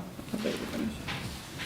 What? Oh, I was just gonna say that, one of the candidate that we appointed last meeting is running for council. So whoever doesn't get appointed today, I just want them to reapply, because it might be that we have another vacancy in 2 months. And although we didn't get to it, one of the things that trustee Sally added into the process was every time we appoint someone and that there's more than one applicant, that we appoint a first alternate. That would either fill in if the person never accepted the position, or the Okay. next person up in line if an opening were to occur. And yes, if Commissioner Drake is to win in his election bid, then yes, another opening would be on the Planning Commission. Okay. But today, we're considering, This is one open spot. yeah, fulfilling, this is Jeremy Warner's, the last, so this is Jeremy's spot. So we had applications from 2 residents,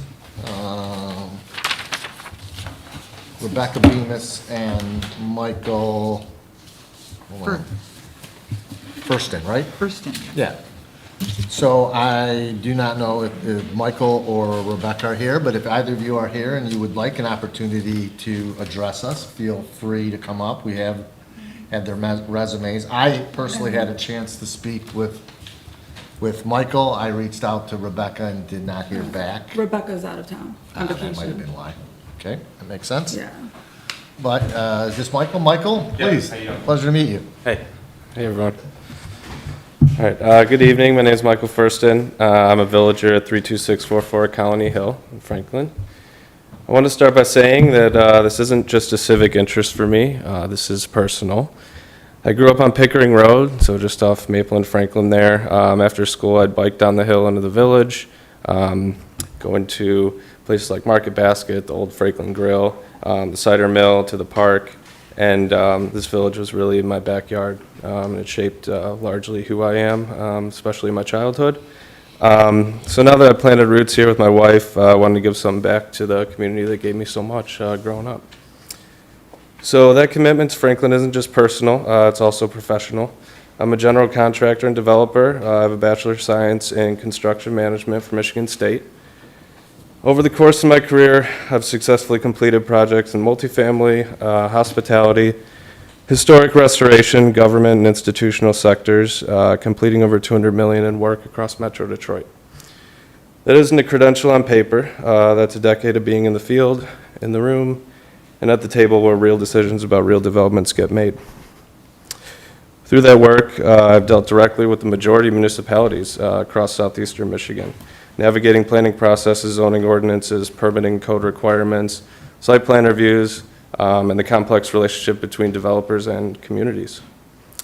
I've sat across the table from planning commissions. I've submitted plans, responded to conditions, negotiated approvals, and seen firsthand what separates communities that plan well from those that don't. I know this process from every angle, and I know what it costs a community when planning decisions are made without the expertise to evaluate them properly. That expertise is what a planning commission requires, not in theory, but in practice. Every single meeting, when a developer comes before this commission with a proposal, or the planning commission with a proposal, the questions that protect this village are technical ones, largely. What does the site plan actually say? Is this density appropriate for the infrastructure? Are these traffic projections realistic? Is this proposal what it claims to be? Is this project harmonious with the village? And I'll know those answers.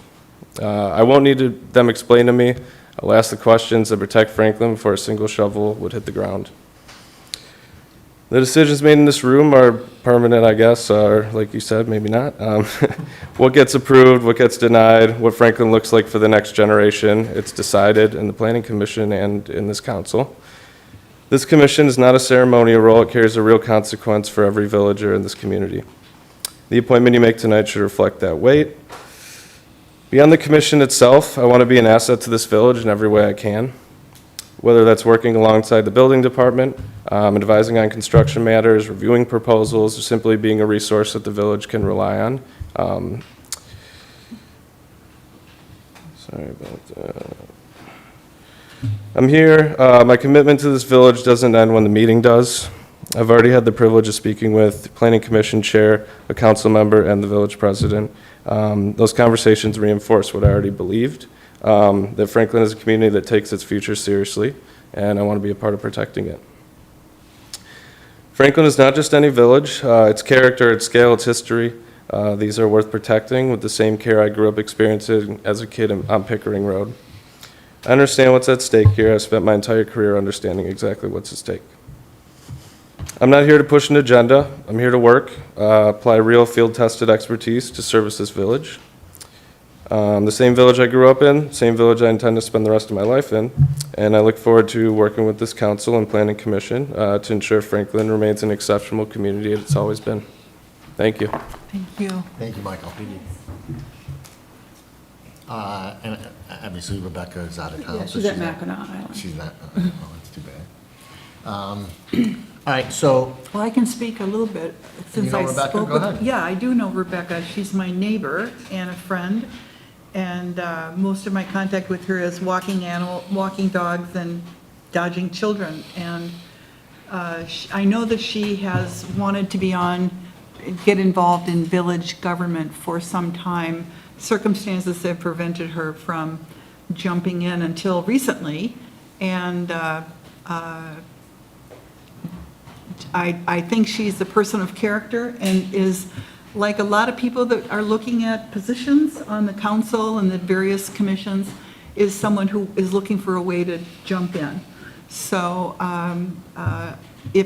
even if she isn't selected tonight, I would encourage us to consider her again when another opening comes up in the Planning Commission. I think she'd be a great addition. Yeah, I'll speak to Rebecca as well.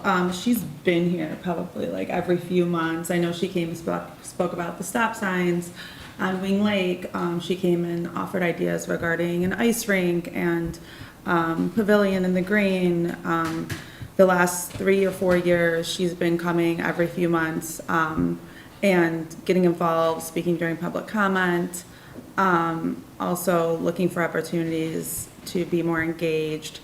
I know that she is not here tonight because she's at Mackinac Island with her family, not because she didn't want to be, but to Pam's point, she now has more time and availability and knows that like attendance is valued on Planning Commission, so didn't want to commit to a role until she was sure that she could satisfy the obligation. was she the woman that had asked about the stop sign? Yeah. Oh. Yeah. It was that terrible corner. Yeah, we on got Wing her. Lake. Yeah, we got it. Yeah. And then she asked about the brush, remember? To Right, get, no, so that's who. Yeah. She lives right up that Yeah, I place, met her yeah. several times, spoken Yeah. with her. like Suzanne and Wing Lake. Yep. Exactly who she is. Remind me, what's the process for Planning Commission? Do we take, at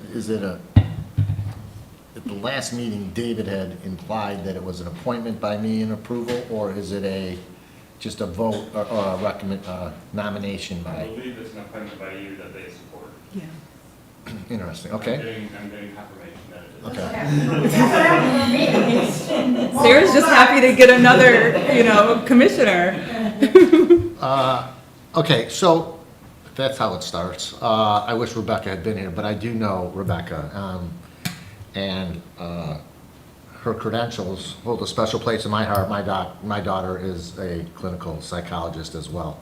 So, and traditionally, I have always taken the position that it isn't really knowledge to be on any of our boards. It's commitment and ability to put in the time.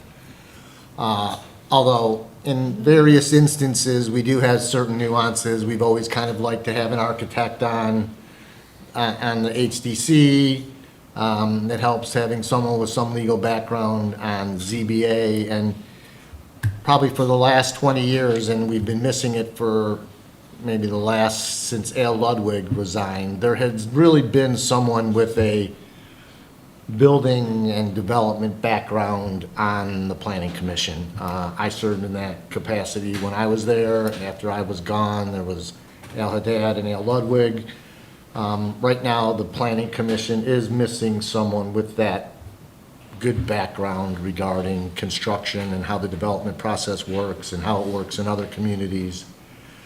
And it always is never fun when there's two people have applied for one position, but in this instance, I'm gonna make a recommendation that we appoint Michael Furston.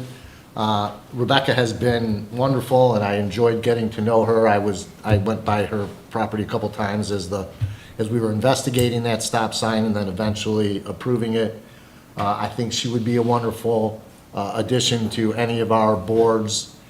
It's not part of the process right now, but although, since we're considering it, I would say that she should go to the top of the list for the next time we have an appointment. As long as there's an opening, she just emails Evan. We have her credentials. That's part of what we'll discuss in this. Once you've submitted your credentials to us, I'm not sure it has to be an ongoing thing to do. But I'm gonna recommend that we appoint Michael Furston in this instance and ask that Rebecca please come back for consideration, and maybe in a couple months when the planning commission might have another opening. Wait 1 second, Pam. I made an appointment. So, let's go to discussion as well as get a second. If you want to have a question, Pam, you can come up, but discussion amongst ourselves. Let's start there. Does planning have alternates? I can't remember if it's only zoning. They do. That was my question. Oh, okay. They do. They do. Planning has alternates. Or not alternates, they have, No, we don't have alternates. Zoning has alternates. No. Okay, I wasn't sure if it was, because zoning has 2 alternates. Now, as it turns out right now, the zoning board of appeals only has one alternate, and. You really got a ripple out there. Planning's defined in our village ordinances of how it's structured and everything. Right, yeah, there's no alternate, right. Now, the only alternates we have are on the ZBA, so that somebody doesn't come for a legal hearing and not have a quorum. Because usually lawyers are scheduled, and it's not really good to postpone someone because we can't have a quorum. So that's why there's always been 1 or 2 alternates, to make sure we could always have at least 4 people there. No, but I think in a mental place, I think Rebecca's super qualified and should be at the top of our list the next time we have an opening. Any other discussion? Once the minutes to you guys now. Someone would have to move to support my appointment or not. I guess my only other point is, I'm sorry, I should have spoken up. I think it's always tough, right? We have to make a decision, and I would love both of these people to be For sure. involved. And so the decision we make does not reflect us believing that both of these people will be well. We love the interest and want to make sure they don't feel discouraged from continuing. And I'm glad you say that, because we've had this a couple cycles now where we've had 3 openings for various bodies, and 4 people or 5 people apply, and of course we can only choose 3 of the 5. And then we asked the 2 people that weren't appointed, you guys are wonderful candidates, please, the next time we have an opening, apply, and then we don't necessarily hear back. So I don't know if there's something we can do to make that better, or keep a list, keep a running list of people that we have passed on in the past and make sure that we put them on notice that there's another opening so that they can be considered. Yeah. I will say, like, I've noticed that trend.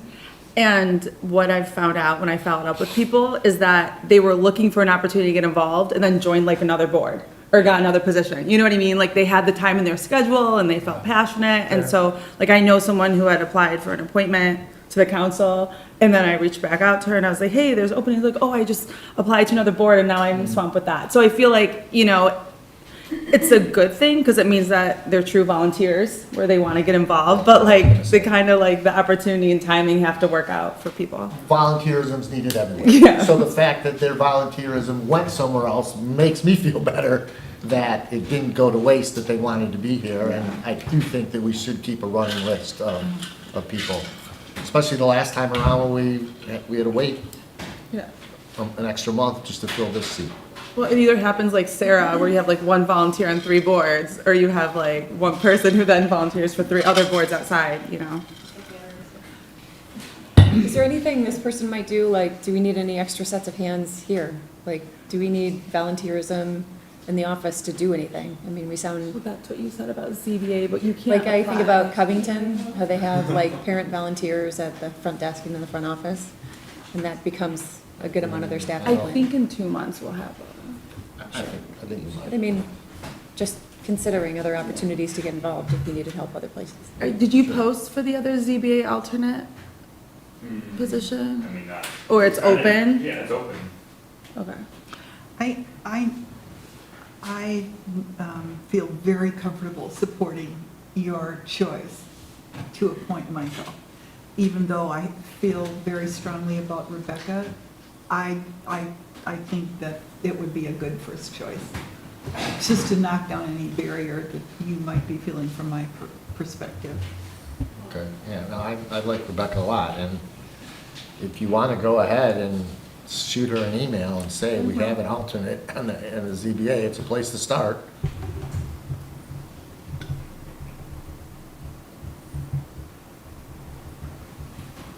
Okay, so, I will say it's not the, she wouldn't be the first one to go from ZBA to planning in that route as well. That's happened to, Sort of a- at least in the last 10 years, there've been several people that were applied to planning, but ended up making a spot, either an alternate or a full-time person on ZBA, and then moved to planning. And then they had that experience to bring to planning as well, which was very valuable to have. So it's, yeah, please stay involved. yes, please. Okay, so we have, we ready to take a vote? All right, so, we have a motion on the table to appoint Michael Furston to the Planning Commission. All in favor? Aye. Opposed? Do you take a vote? Is it roll call? You do roll call. We can do- I'm concerned about who motioned it and who seconded it. He David? motioned I it. motioned it. And who seconded Yep. it. Now, we can do roll call. All right, trustee Angelina Slata, No. trustee Jeff King, Yes. trustee Abby Gates, Yes. trustee Daniel Ferris, Yes. trustee Pam Hansen, Yes. president David Goldberg. Yes.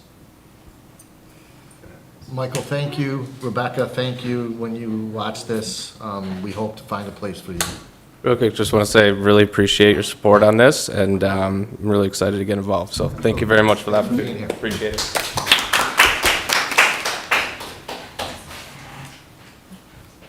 All right, next on the agenda is item C, which is consider a resolution to participate in the Court and Law Enforcement Management Information System, often referred to as CLEMIS.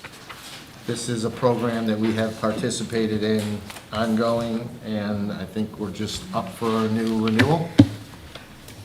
Is it like, this is almost procedural, right? Yeah. Is this for police? Yeah. This is, so the this is a information. program, it's it's typically referred to as Clemis, and it is, oh, are you going to present on it? I'm still here, if, I figured that might At be. first, I easier. was like, is this code enforcement or law enforcement? No, this is police, and there are, it started with Oakland County. There are 400 agencies across the state that participate in this. Originated, it was part of Oakland County itself, and they've become a private entity. But for our purposes, it changes basically nothing. It doesn't change our costs, it doesn't change our services provided. The only thing that I am aware of that changed was the helpline phone number. And other than that, everything is, it's all the same. It's just because it's a private entity, they need official, it's an official agreement. So that's what it changed. Bless you. I have a question. I was reading through the documents that were provided to us.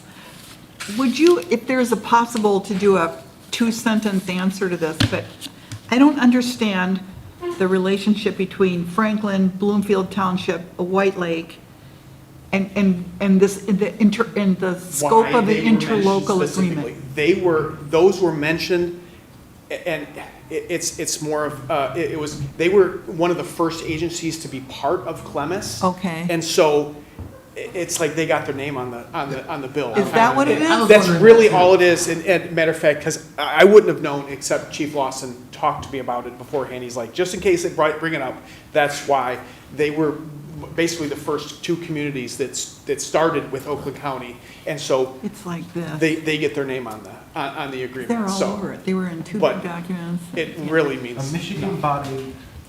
If you read the Okay. actual document, it does say, and all other member communities. Yeah, it does. It just was, Yeah. They It's were weird that just- they got the name, they I got was- the naming rights. They did. They got Yeah. naming rights is Okay. basically what it is, because they were one of the first ones. Is this, sorry, just want to clarify, is this included in like what we bill Bingham for? The cost of this software? When we do a trip? That would It be would part be of our part of budget. Okay. the chief's budget, and So- anything that we pay is part of the chief's budget. Okay. From the police side, Yeah, this so is yes. budgeted. This is in the budget. Yeah. Yes, it would be a budget item. So I just it would want to be know, like, if we 35% approve this cost. agreement, Yes. does it have to go to Bingham to approve it, or does this cover? To my, I can't answer that. No. for sure, but I don't think it does No. because they're basically, Sorry. we have the agreement with them and Okay. then, we provide services to them, to Bingham. Okay. but we are equal partners, Yes. right? Yes. Okay. What do you mean with Bingham? The size of the agency determines Across all of how much you pay. Right, yeah. But, so we don't pay as much as Bloomfield Township because they're so much bigger than us. Right. But we have equal access, we have equal services that they do. Okay, that was my question. Thank you. So when we pay based on our population, they include the population of Bingham and us? It's not paid, so what I believe it's the size of the agency, it's not based on the population of the village. So it's the number of officers? I believe, but that one I would have to get back to you on, but I believe that it is size of the agency and our technical requirements. I don't think that there's a cost. There's no cost in this agreement? I think what we're doing here. There's no, it's the same cost that we were already paying. I did get, Costed, just for the public? Yeah, it's right in here. Here. Let me see it. I wrote it No, down. we just- Hold on. Just hold on, I got her. Chief gave it to me. So our cost this year is $12,675. That was already budgeted, that does not change. This has been in the works that they were moving for a year and a half now. It's just official. Have you felt any impact since the move, or on the service? No, like I said, the only thing that I noticed was we got an email that said that there was a new number for a helpline, and that's it. It's the exact same service, nothing changed. Okay. I'll make a motion to approve it. Any motion? I'll Any second. All right. Motion by Solakis, second by Hanson. Further discussion? All in favor? Aye. Aye. Opposed? All right, thank you. next item on the agenda is consider, consider a request from several trustees to send back to the planning commission a revision to the village code of ordinances to create temporary sign restriction parity. Some background, if you recall, we had asked the planning commission to consider whether or not the number of temporary signs that are permitted on a property should be changed from its current condition, which is everybody gets 3, and then anybody who has a second, or in some instances, a third additional road frontage, got 1 additional temporary sign for each of those road frontages. We sent that to the planning commission for a recommendation from them on it. Their recommendation was to keep the ordinance as it is. I believe there are some trustees that don't necessarily concur with that, and it's in our purview to not necessarily accept their recommendation. So what we're considering now at the request of several trustees is whether or not we want to make that decision on our own and direct the planning commission to revise the temporary sign ordinance to what I believe is being requested, to make it a minimum, a maximum of 3 on any property regardless of road frontage. Is that the way I should understand? Correct, yeah. Okay, so let's start with, before we even get to a motion, one of the trustees that are in support of this and are asking for us to reconsider the commission's recommendation, sort of your thoughts on this? Yeah, I'll open up. So again, at the time that we were sending it, the comments that I made were, I think initially, the question was, how many signs, should we make it no limit on signs? What are other communities doing? Ultimately, the planning commission wanted to come back. One of my concerns outside of just the total number of signs, as I said, I don't really care how many signs we land on. I think if somebody has an issue with 4 signs, they're gonna have an issue with 3 signs. If they have an issue with 3 signs, they're gonna have an issue with 6. So to me, that's not the important thing. For me, it was always kind of creating a similar standard for all properties, in the sense that the way that a lot of these signs for most people is that it's a form of expression. Similarly, there's a lot of litigation around the fact that signs are a form of expression. And so to permit, and I'm not saying that currently, I don't think that there's any legal necessity for a change, but just out of the fact that I don't think somebody should be afforded to express their views on more things just because their property is situated a particular way. And so when Stuart approached, his statement last time was, his recommendation would be that we do nothing, but he said the biggest thing, I don't want to put words on your mouth, but yeah, exactly, is that if we were to make a change, that the reason that they landed on 3 with the 4th is to manage the amount of signs. Like, we don't want sign clutter. And so if there were to be a change, it would be, he understood kind of what I was getting at with bringing parity to all properties. So again, for me, this is not a matter of I want to see a bunch of signs out there. I think we just bring it into parity for all properties. And because the initial consideration was 3 is appropriate for managing sign clutter, bring all properties to 3. That way, every resident within Franklin is afforded to express themselves in a similar fashion, 3 statements, political or otherwise. So that's why I particularly wanted to see this come back on the agenda, as I know that we asked for a recommendation. We're recommended to keep it the same. That being said, I think, to me, it's never made sense that, okay, because somebody has additional frontage, they should have additional expression, so. Anybody else?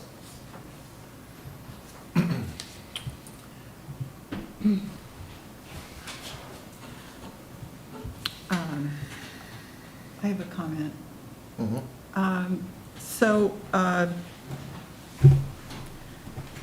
Over the years, we've had several conversations in council about signs, temporary signs, and this is just the latest. I am not planning to support a change. primarily because we referred this matter for the reasons various trustees raised last month or the month before. We referred it to Planning Commission. They did their diligence and studied it, did research, reviewed it. I have never found them to be a body that is less than uber careful, and I am reluctant to, after making that referral and saying, please advise us, not to take their advice. They gave a reason, and the reasons sound fine to me, and I'm also not into changing ordinances just for the heck of changing ordinances, even if it's an expression argument. So I wanted to say that, and that I just asked the Planning Commission for their advice, and they gave it to us, so, in which we accepted, and then changed our mind. Was there a vote of acceptance? I wasn't here, so I just want to know. No. Okay, so that's inaccurate or no? Just for a matter of record, the recommendation came back from the planning commission for no change, and then we moved on to the next topic. Yeah, It was that just a was the- report from the planning commission. There was no decision or action taken by council. Or no acceptance? Okay. Correct. I wasn't lying. I didn't say you were lying. I'm done. So, I want to make sure I understand. The motion would be to change the ordinance to make it so we restrict, Well- sorry, Yeah, no, go ahead. we restrict all properties to 3 signs. That's what our resolution would be tonight. No, we can't revise an ordinance just ourselves. It still has to go through the We process. would go to planning, Before we ask them for a recommendation. Now we would be giving them a a directive. directive to do this. Schedule a public hearing, change the ordinance accordingly. Got it. And to me, if the ordinance were to change, it would be deleting one line that talks about getting additional signs for each additional road frontage. That line would be deleted from the ordinance, and that would probably be the extent of the change needed. Yeah, please. That's a question from a logistics standpoint, because so planning, typically when we have an ordinance that we go through a public hearing, we make a recommendation, we go through the public hearing, village has a chance to chime in, and then we make a recommendation, bring the ordinance to council with a recommendation, and then council can actually, after that, they can open it up. You could change it to 4 at that point, or you could change it to 5 or 6 at that point. So even though we have a public hearing saying we're moving them all to the same number, you actually, as council, could, after it goes back to you, change it to 4, 5, or 6, or 20, or whatever you want. As the previous council that actually passed the ordinance had that opportunity to do. So that's, they had the chance to change the number then when it was submitted as an ordinance. So that's kind of how the process has gone. Accessory buildings was the same way. You could have a certain number of accessory buildings. Council said, we think you should have fewer in the downtown area, or you should have more. So that's always kind of the process. So for those that are trying to understand it. So even though you're sending it to us as a directive, you actually have the power to change it after that, so.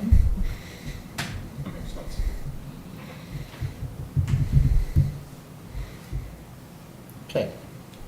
Do we have a motion?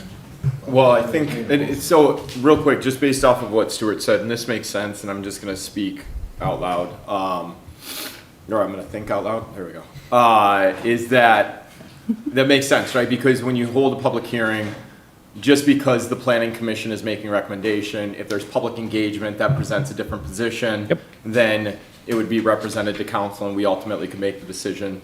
I guess outstanding, because we never took any action, it remains under current state, where would you all prefer us to provide a directive back to you, or just take an action? No. So in this case, we've given a recommendation. So in this case, giving us a directive to hold a public hearing to make the change, to basically eliminate that line. Right. That's all that needs to be done. Then we would send that, after that, we would have to send it back to council.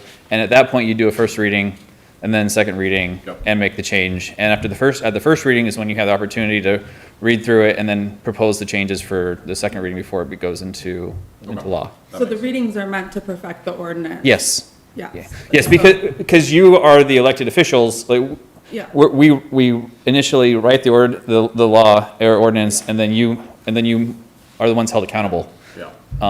For the ordinance, even though we make a recommendation. So we're to help you in that legislative process. We also are there to slow you down in that legislative process, because you don't want tossy-turn laws, right? So, That makes sense. Thank you for the clarification. no problem. To speak to the issue, I actually live on a corner lot, but I don't think it's fair that I get more of a voice than other people, so I would support the change. Just make it uniform for 3. I think it just makes more sense to have a uniform.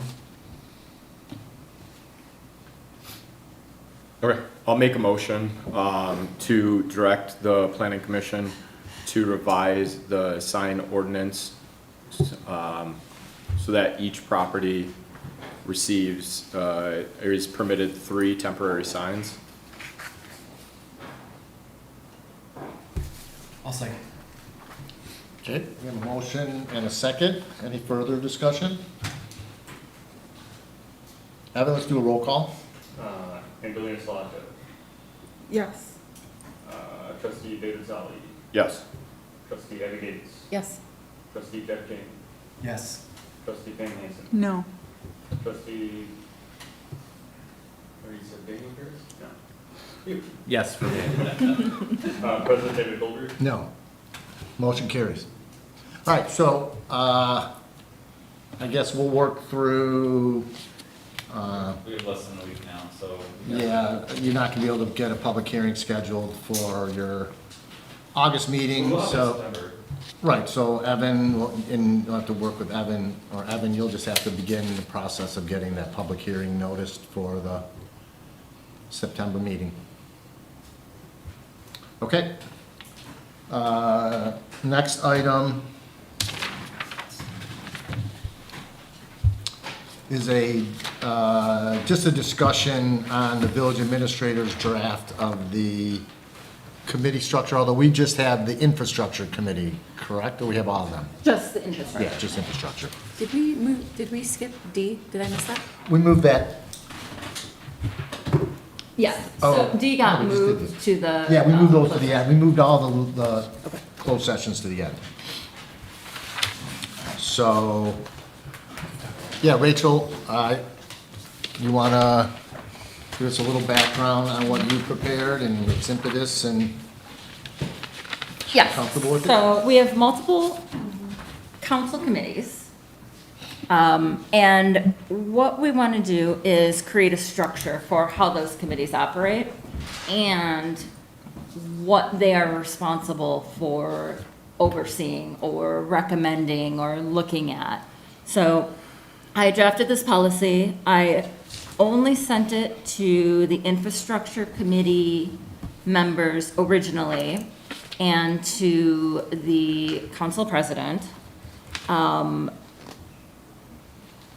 I didn't hear anything back, and I feel like it's something that we need buy-in from everybody on, because I've started with the infrastructure committee, and I'm gonna draft these for the other committees as well, but I don't wanna be on the wrong path. So, and spend time drafting all of these policies and to bring them to you and for you to say, I don't agree with any of this. So I thought I would bring it to hear what the infrastructure committee felt about it and the other council members felt about it, because this is gonna affect the committees that you're on too, but obviously in a format that applies to you. All right, so let's start with Dan and Jeff's and Abby's comments, since that's the infrastructure committee, and Me and Abby. did I say Abby? I meant Angelina. I'm looking at you and saying Abby. Yeah. So the reason we didn't, I think I can say, we were just waiting for the next infrastructure committee because we knew you were bogged down and like, I don't want to send you a bunch of red lines. But I was going to respond, thank you so much. I love the framework. What I was thinking would be easier is having one committee policy governance, like, or one committee governance policy, right? Because we all have the same, it should all be that we bring issues the same way to council. We all run our meetings the same way. We all have the same powers, we all have the same authority, we all have the same responsibilities, right? So you have one, like, committee governance policy, and then you have the committee scopes. So that way, if a committee scope changes, you don't have to amend like the whole policy. So say we have like, I don't know, like a crosswalk project, right? And like, or that's not a good example. So like say the streetscape committee, right? There was a streetscape committee and then it phased out and then it turned into the infrastructure committee, right? So like that change of scope, you know, that now we do all infrastructure, not just streetscape, wouldn't reckon an entire change to the policy. It would just be like the scope of the committee. So that way each committee can have like their 4 or 5 paragraphs of like, or 4 or 5 sentences of this is the scope of that committee, but you have an overall governance policy of how committees work, how they run, when they meet. And so that way that is like permanent and stays still. And then if like, you know, water comes up or something that we didn't account for and say, you're like, oh, what committee does this really go to? Or we establish a new committee, we could just like add a paragraph of like, council has added this committee and this is its scope. But that this framework is relevant and applicable to all committees. And the scopes of the committees are what changes, not a new policy for every committee, because I think that's a lot of work, to your point, of like writing a new policy for all 4 committees. You just have a governance structure, and then the scopes of the committee change. So that's basically what we have here. So the top half of this document, that's all in bold, that's gonna apply to every single committee the same. So all that will happen there is I change the committee name, and then the areas of review and recommendations are for each of your committees. So that will be different for each one of your committees. So if I change this, whether I take this top half and then just say, this applies to all committees. Yeah, the top half should be the same for everyone. It will. And it needs to be generic. Yeah. It should say, you know, But the Village of Franklin committees serve as advisors, so it's more generic for all of our committees. No specifics of any committee in the opening paragraph. And that's- Opening paragraph would yeah. be the same in every single one. But what would happen then if we add something to the committee, like say we decide, you know, I don't know, Evan can serve as the, you know, minute taker for the committees. Then we have to change 6 policies. Where if you have one committee governance, you only are approving and amending one policy. Do you know what I mean? Because that means every time we change the framework or every time we change the responsibility, all 5 policies would have to be brought back to council and changed. So you, like, that's kind of how it would have to work. Do you know what I mean? I agree with that. You want a single document that serves as a source of truth, and then that top part would just say incorporate policy. So, to your Okay, point, so yeah. I'll combine it all into one. So we'll keep the top part, apply it broadly to all of the committees, and then I'll have like, different scopes. yes, for each committee, built out just like I do here. It'll just all be in one document. So we won't have one policy for each committee. We'll just have one policy that talks about all of the Committee committees. governance. Okay. Okay, But can we still send you red lines to this, though? That was what came out. Okay. Of course. So now I'll send you red lines. Okay. And then, sorry, for the people who are not on the infrastructure committee, do we have this document outside of the packet? No. Okay, could we get that? Thank you.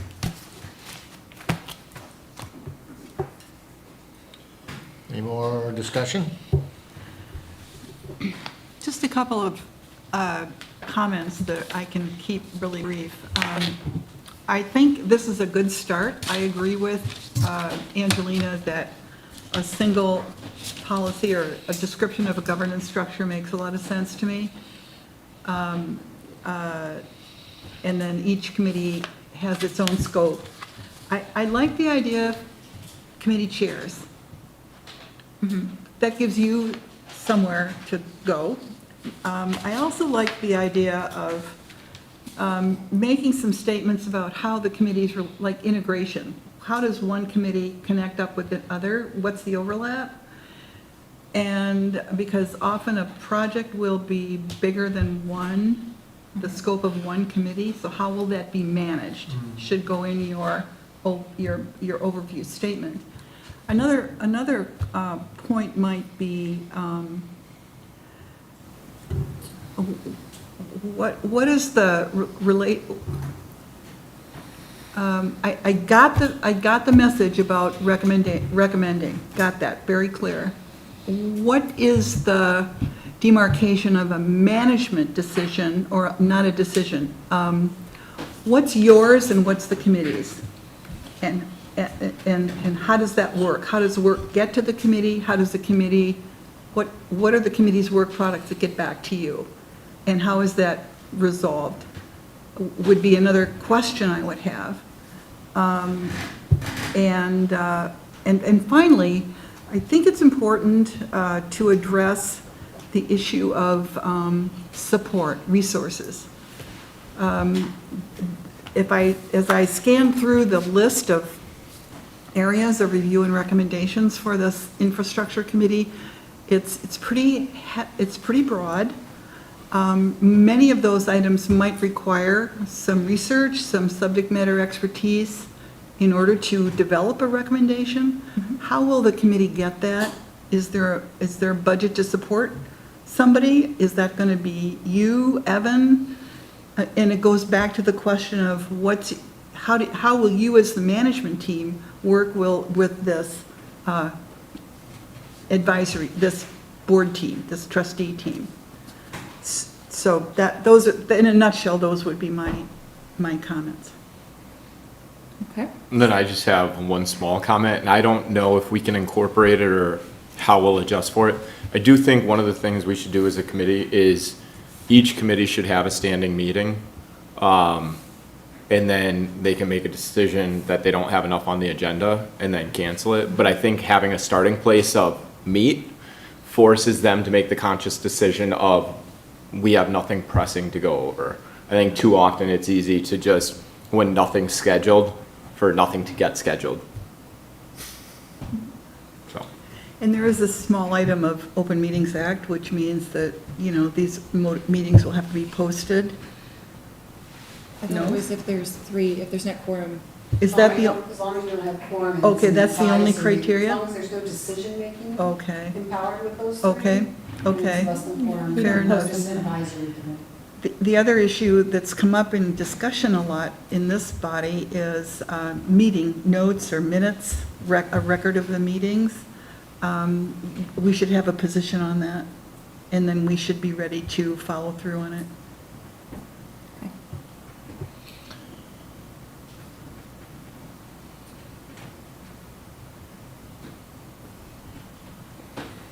So David, are you saying what each of our committees, like the legal committee does, should have a set day, time, where that's when they would meet, and if they have enough to discuss, then they meet, and if they don't, then they Correct. postpone? Yep.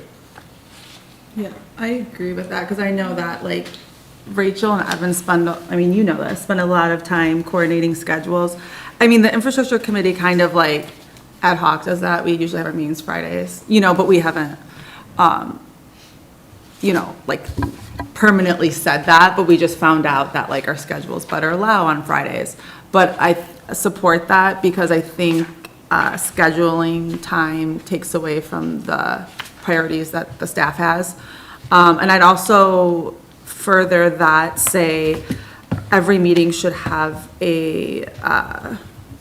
be remotely accessible, just in case last minute someone isn't available to come, or someone gets tied up with their other job, or someone takes a last minute trip, that the meeting doesn't get canceled, right? Because there's like a Zoom link or a Teams, and one person doesn't stop the show, because sometimes like if I come to a meeting, like you won't know why someone's not there. And if there's a Teams link and that person's stuck in traffic, they could at least, be at the first 30 minutes, or if something unexpected happens, they can at least listen in, and if it's not, required, you know, that they be in person, 'cause it's not an OMA meeting, like, you can always have that person still be part of the discussion without being physically present. Okay. All right, well, this was all very helpful. This is exactly what I was looking for, so I can build this in a way that will make sense to everybody, and we won't have to discuss it 6 times.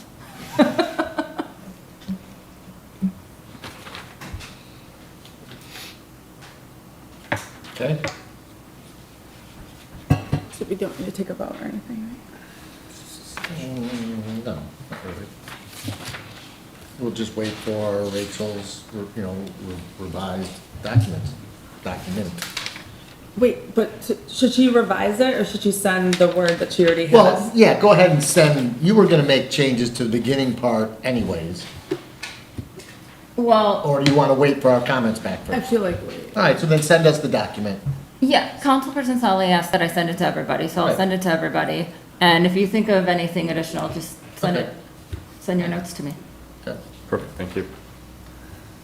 And then we will revise and have one thing to come back and look at. Yep.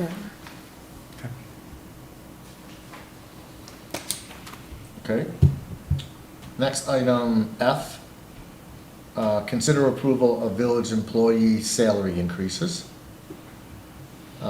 Rachel, you wanna take the lead on this? Yes. I know this was discussed during the budget season. It was. So, this is 2 separate agenda items. G, we'll start with G since that comes first. This one is for the clerk, who is also now the Main Street Director and our Economic Development Associate. So, Evan was hired solely to be the clerk for the council of the Village of Franklin. And since accepting that position, additional duties have been layered on to his daily responsibilities. So because of those additional duties and the additional time he spends handling all of this work, he is now part of the Main Street team. He will be attending the Main Street parties, as they were described earlier. And this is time spent out of his personal time that was not accounted for when he was originally hired. For these reasons, I believe that he should be paid for that time.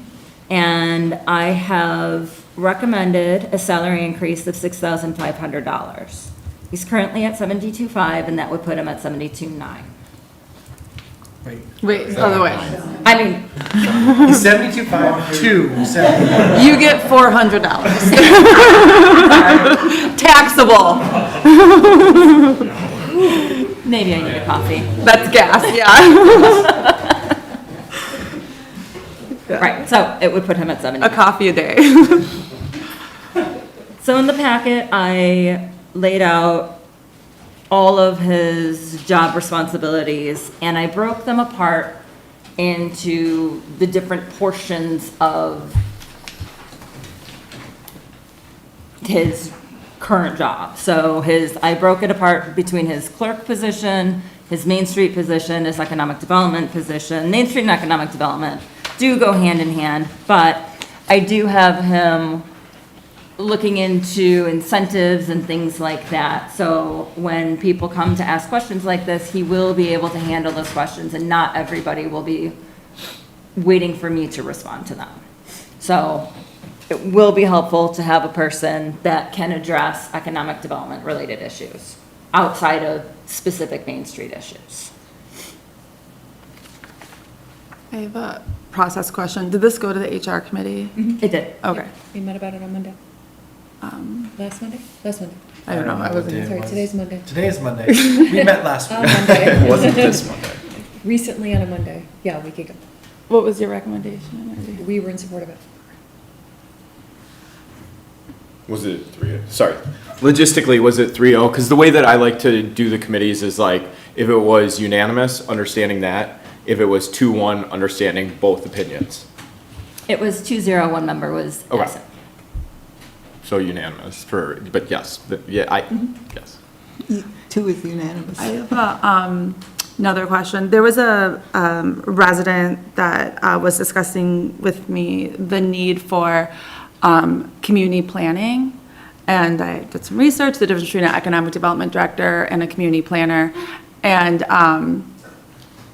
I almost think we should maybe look at the difference, and that, and I'm probably sure like Evan's already doing community planning, but like there was nuanced about like an economic development director is more like marketing and recruitment and attraction, where community planner is like doing all of that, but also like once the businesses get filled, like how do we sustain it, you know, and like what's our long-term goal? Like, do we need water downtown? Do we need, you know, how is our tax rate and implicate, or how are the tax implications impacting the future sustainability of our village? And I think like with all the work that like Evan's doing, like I think that you're already like focused on the community as opposed to like, you know, outward facing. I think that's like a really good thing, and it was just brought to my attention that there is a difference. And I am not aware of this difference. I have never heard of a community planner before. I've heard Oh, of really? the planning division. Okay, but I'll not send a you. community planner. Yeah. So in my mind, that is what economic development does. Yeah, okay. And a lot of that is actually falls within Main Street. Yeah, exactly. And that's what I was thinking, like, we can talk about it later. I almost think we're like calling you an economic development director, but you're more of a community planner, and the Main Street's doing more economic development. But it was just interesting, so I'll send you like what I researched. But I think I want to say like to Evans, I've seen you engage the community, think long-term about what we need, and you know, incorporate a lot of different functional areas into your work. And so I think you're doing a lot of that community planning already. So I support this, is what I wanted to say. I mean, the other thing is, it's noted here, but, you know, the responsibilities that Evan is taking on also save us money, and the fact we don't have to look for additional either part-time or a full-time position. So I know, obviously, there's concerns about budget and spending. It's a, you know, percentage-wise, maybe larger, but I think it represents, you know, a very reasonable ask, and so I felt good about it, especially given the increased scope that he's already taken on and compensating for work that's being done today. Okay. So anybody want to make a motion to resolve the increase in salary for the village clerk? I'll move to approve the recommendation to increase the salary. No, hold on. Oops, sorry, we've got a No. resolution. Well, go ahead, make the motion, then, go ahead, make the motion. Well, I'm then. trying to find the resolution. You don't have to read it, you just have to reference it. I'm gonna, Oh, you can read it if you want. Feel free. okay. Whereas, the responsibilities and scope of the village clerk position have significantly expanded following the addition of the economic development director position, and whereas the village clerk has assumed additional responsibilities related to Main Street, economic development, business recruitment and retention, community events, grants, fundraising, sponsorships, and business and community engagement, and whereas the village council recognizes the increased scope, complexity, responsibility, and independent judgment required of the position, and whereas the council finds that an adjustment to the village clerk's annual salary is appropriate and in the best interest of the village.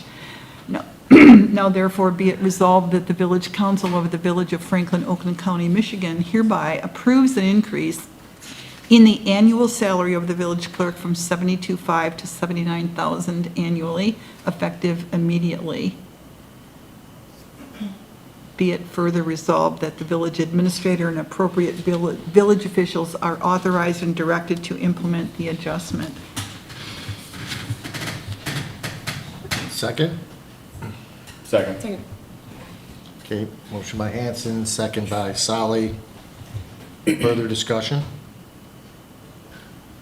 Can we just do a regular vote on this? I think think you need to read the public comment. No way. I was gonna do both. We've received a letter from Natalia Shube. She has recommended that we not take action until some more information was made available. She does not seem to support the amount of the increases, and this document will be with Evan and part of the public record. We did recommend during our people committee meeting that in addition to increasing salary amounts, I mean, aside from there being a broader set of duties for Evan, that there be some sort of institution of performance, a cadence of performance discussions and metrics to determine whether he was meeting the success metrics for his role. I mean, that would be something we recommended for both of these roles, but certainly for this one, so. I don't know if that satisfies Natalia's concerns in its entirety, but our recommendation was tighter policy and process around how we consider compensation decisions moving forward. Okay, it's fair. Sorry, I was gonna ask too. That doesn't, Is that what you did? Go ahead. oh, I just want to make sure it doesn't preclude him from his annual performance review come October. No. Okay. The discussion or an additional compensation increase? I don't know, whatever the HR committee, I mean, because like, it says salary increase, but it's almost like an expansion of duties increase, right? Where a salary increase would come at his year. Or you know what I mean? I just don't want. You get what you're saying? Yeah. It's a technical adjustment based Yeah. on increased responsibilities, yeah. Yeah. You It's know, not a review. I mean, I defer to the HR committee, but I just don't want him to be precluded from, or how he would be. Talk about that? We didn't talk about it. Okay, Yeah. in your, yeah, We didn't. in your expertise, I just want to make sure that. I mean, normally what happens is, and again, this is private, not public sorts of roles, but if you're offered an increase, especially an increase that's, what, like 10% higher than what you're making today, understanding it's a sort of promotion of sorts, but this would take the place of his October performance review, because it's a reflection of performance. Okay. It's an expansion of duties. It's also August. No, sorry, Evan, I don't know if I'm yucking your yum here, but like that would, like this back half of the year, it would take the place of that discussion. Okay, so he'd be on kind of like a new performance plan going forward. Yeah, but like the performance discussion should happen.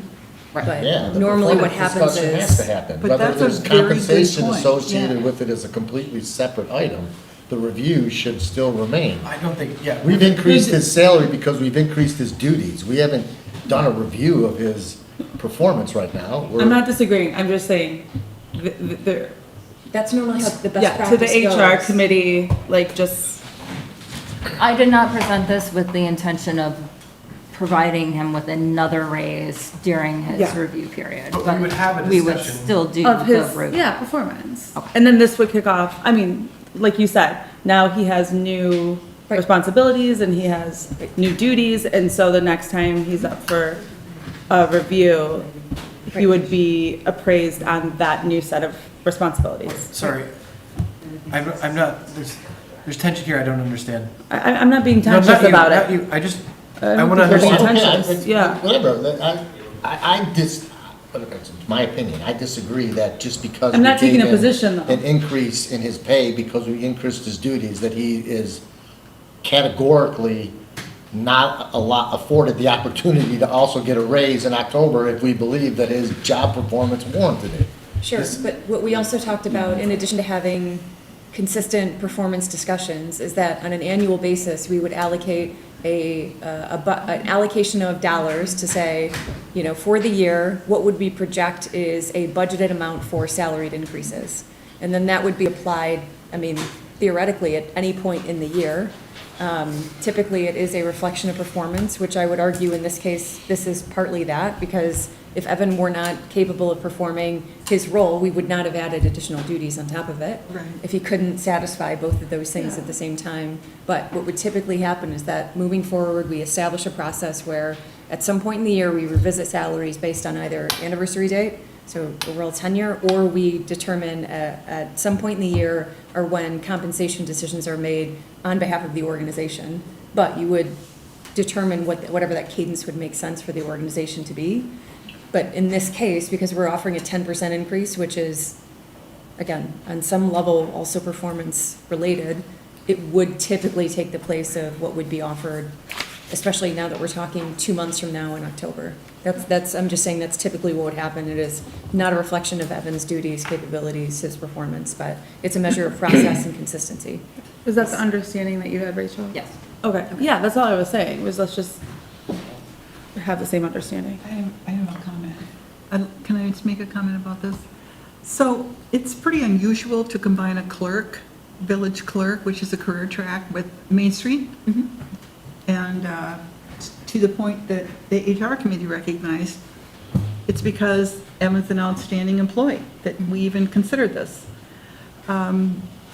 Someday Evan's going to leave, and I wonder what discussion. Okay, then never mind. My points being, I was wondering what the point of view of the HR committee is on, you know, where does this go? You know, back when we lost the staff, we lost an economic development director. It was kind of a patch. It was a way to keep a commitment to Main Street in place. And we were lucky enough to have an employee who could do both jobs. You've made the point that this increase became necessary to acknowledge the increasing and evolving responsibilities, which I support. I expect that will only increase. That it could increase further. The salary? No, the responsibilities, Main Street responsibilities could become more, could broaden, could become more complex. He's developing expertise. I think my point is that this is because of Evan, but I don't think it's a staffing model. It's not. We are able to do this because of who we have in this position. So should Evan leave, this is all going to have to be You are prepared revisited to blow because this this up is and not rethink this. a position Okay. that, Well, it's not a skill set. We're not gonna blow up anything in Franklin anymore. It's not a skill set that you would typically find out there in the government sector. Yeah, this is an extremely unusual So- situation. Yep, there's also not that many communities out there that have 4 employees. Right, and this is a necessity for us because we need to have this work done. Yeah. And we can't hire a clerk and a Main Street director and an economic development director. That's not gonna, we can't afford that. Plus, there's not enough work for each one of those people to work full-time or in some cases, probably even part-time. So what I need is somebody that is skilled enough and with an open enough mind to be able to say, okay, these are the things that need to be done.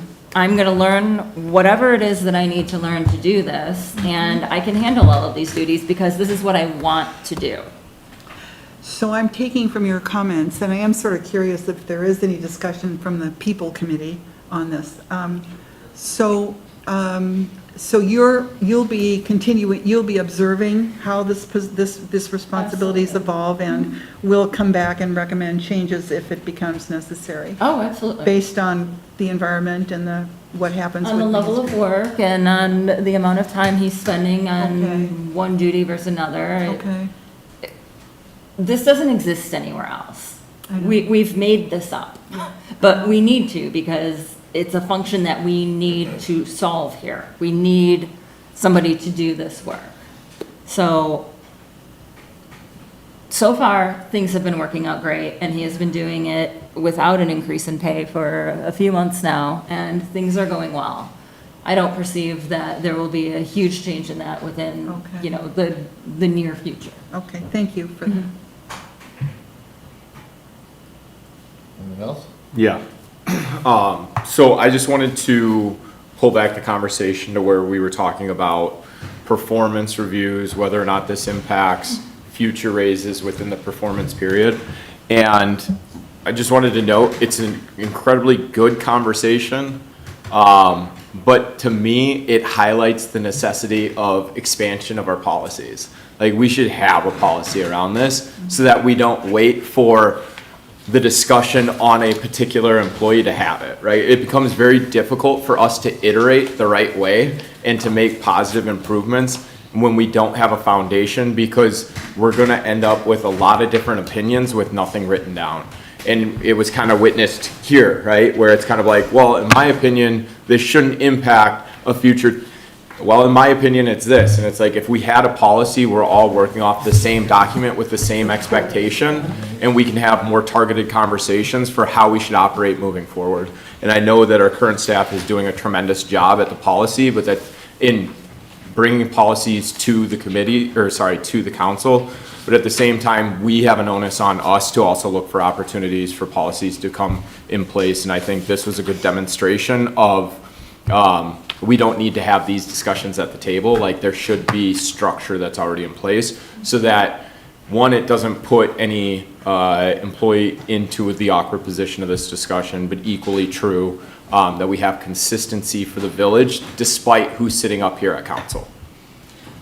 The only small note I would make, it's more process rather than policy. For sure. Because we're talking about I agree. at what point something might happen, and it's not really a policy directive more than how are we establishing a cadence that we can justify, that we can adhere to, and that becomes something we get in the habit of doing it all. So in the same vein that we might have something like a compliance calendar where we're talking, annual, quarterly, or monthly obligations from a policy standpoint, it might be worth considering, what's our process standpoint across any of the people landscape things. We would know, for instance, that typically September, October timeframe would be the open enrollment timeframe. So that would be like that process calendar.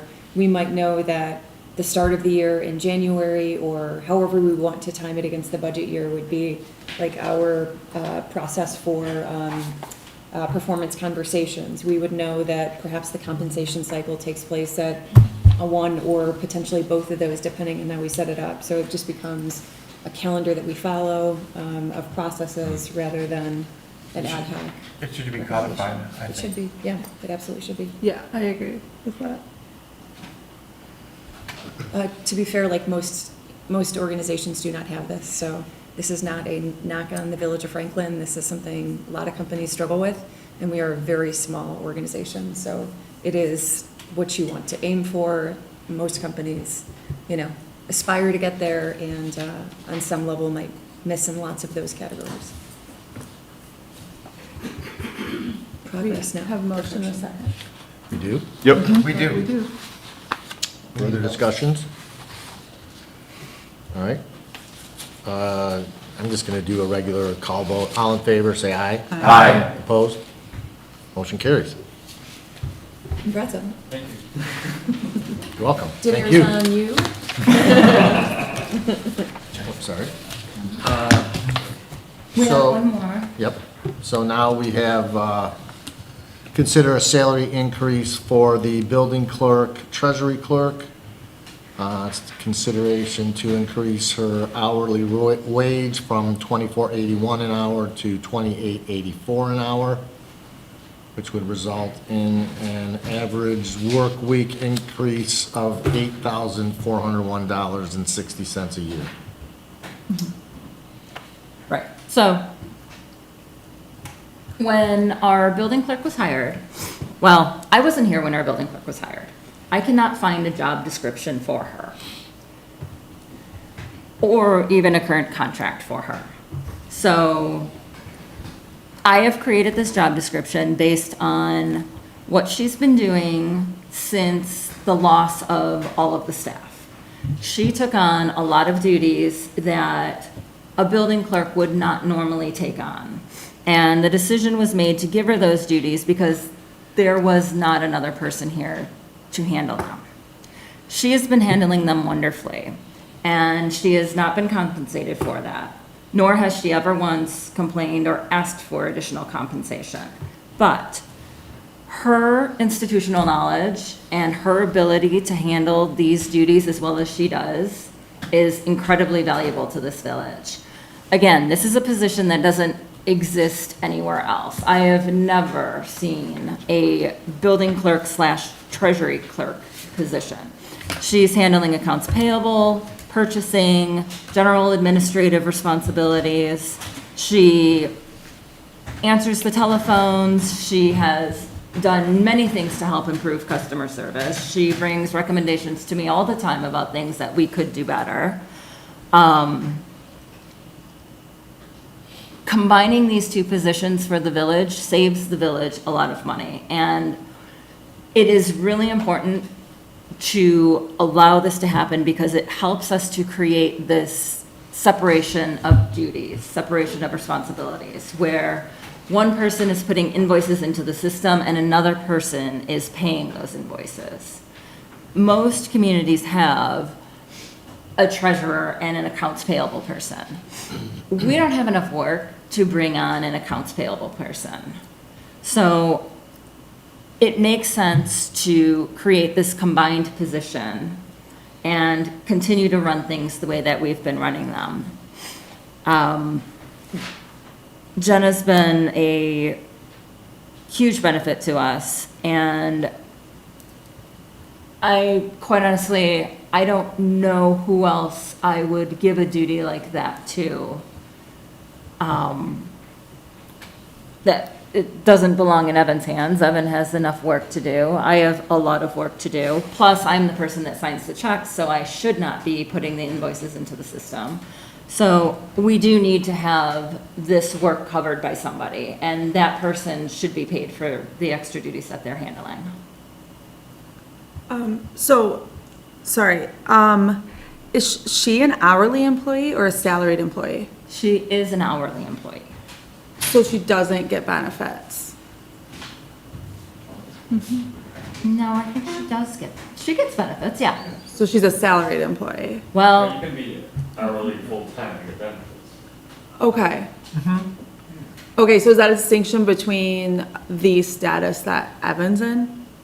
Evan is a salaried employee. Salaried, and she's So- I just didn't know there is a distinction. There is. So really Okay. the difference is exempt and non-exempt. Okay. So Evan would not be paid overtime, but Jenna would be paid overtime if she were to stay after hours to, I don't know. Yeah, so this is the wage without full compensation. Like she's getting this wage plus she gets benefits. Right. Okay, that's just what I needed to know. And then, the only comment I have, and I don't know if this went to HR or not, but I've been in a job before where you're reporting to two people and it's really hard. So I'm not sure if she's reporting to one person for one of her roles and another person for another, or if that can be clarified of who she's reporting to, because I just don't want, the lack of clarity to contribute to any sort of confusion. Because it says she reports to both you and the treasurer, and that's, I don't know. The your reason for expertise that is because on the accounts payable side, she works closely with the treasurer on those functions. But on the building side, she works more closely with me. So it's a combined role that doesn't exist anywhere else, so. Could it not be? No, because the treasurer won't know how to respond to the building issues that Jenna deals with. And I might not know how to respond to the treasury issues that Jenna deals with. That's why she would report to both of us for those two separate functions. Is it clear to her which function she reports to who on? Okay. Oh, yeah. Okay. And to just my general comments, I think that, and I did some research on this, combining positions and having people wear multiple hats in a small office is common. So like, it might not be that the positions you put together are common, but having someone serve different roles, because then there's like a backup, like she's, a treasury clerk, so if we have a vacancy in the treasury department, like things don't just fall. Having that pipeline and building that pipeline when you have a small office and having people wear multiple hats is pretty common, so I feel like you're doing an innovative cost savings approach, and I commend you for it. Thank you. You're welcome. Would you refresh us on her salary history when we when we were without the staff, we gave a stipend. Yep. To everybody because of increased responsibilities. Jenna, I don't remember Evan, the chief, he was paid extra to assume the responsibilities of the. Evan wasn't here. It was Evan was Jenna. not It was here. Jenna, Evan, and And Heather. Heather. So my question is, is the current wage her wage prior to the additional check, or is it after? The current wage does not reflect the $5,000 stipend. I don't consider that salary or I'm just- hourly wage. I'm It was a asking because separate it's check. happened. It was a one-time separate Oh, check okay. that she received for those few Okay, months. so her base was 51, That's the current annualized wage. that her base, Yes, she And that- currently makes 51.6. okay, so that does not reflect the extra check that we gave her to? No. Yeah, okay, thank you, that was my question. My question is, why are we choosing, I mean, we're even talking about her annualized as if it's a salary. So why are we choosing to do per hour rather than a salary? That is something that we can change, and I did put some thought into it. I figured it would come up in this meeting. Yeah. I would prefer to make her a salaried employee, but she was already hourly, and I wasn't a part of how that was built. It doesn't make any difference to us either way, and I can't think of any time when Wait, it might, I mean, there's a classification exercise you would need to use to determine whether she's exempt or non-exempt based on her duties, and I'll defer to Nancy on this, because I feel like you've probably got some thoughts here, but yeah, it would be determined not on our preference, but the role we're asking her to do, and whether it meets the bar for exemption, or if she'd have to remain as a non-exempt employee. Okay. Yeah. So can we visit that? Yeah, absolutely. I think we separate that. My suggestion is that we take a vote on this, and then we can have a separate, I guess I'll make a motion separate outside of that to have you and the people committee have a discussion about moving her to salary. Yeah.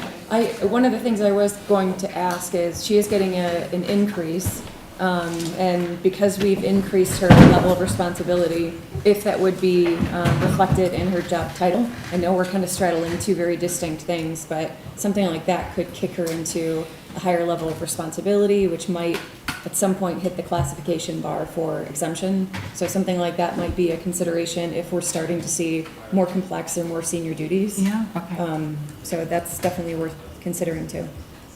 Again, I'm not gonna play attorney in a room full of attorneys, so looking at you, Nancy. Do your thing. So the description that you gave us is a description of what she's doing now? Is that, Yes. is that correct? She handles all of these duties now. and Okay, has so been that's- since I've been here. Okay, so there's, okay.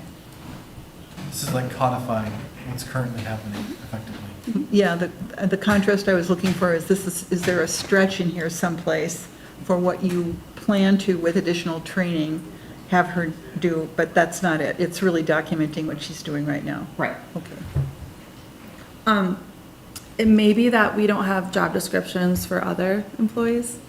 So if you couldn't find one for Gemma, I don't know if we have one for our others, but like just our other contractors or consultants, what they do. It might be worth putting that. That is in gonna be a writing. whole nother conversation I will bring forward, but we do have, electrical, mechanical, and plumbing contractors that we use. And we'll visit how we contract with them and their pay rates and things like that, but I'm not prepared to discuss that. Yeah, I just, like when you find one gap, it's probably that there's more gaps, so. Well, luckily, there's not all that many of us, so.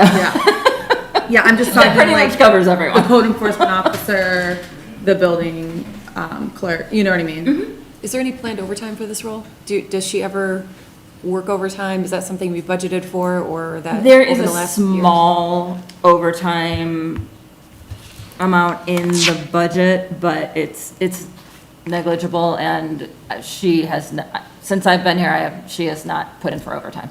Now, that would be a policy to consider, which is an approval policy for working any overtime that would require your sign off, but if it's nominal.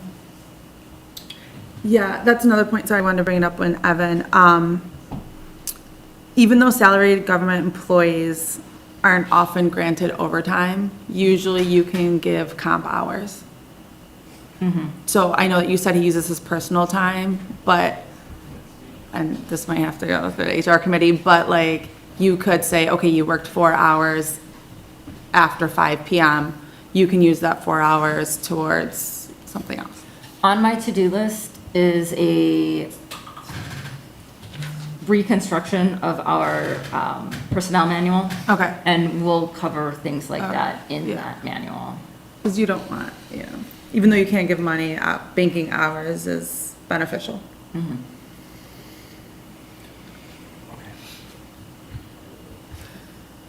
Okay.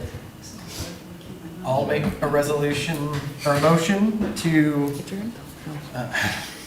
approve the resolution as noted, or as presented. As presented. Second. Okay, we have a motion and a second. Further discussion?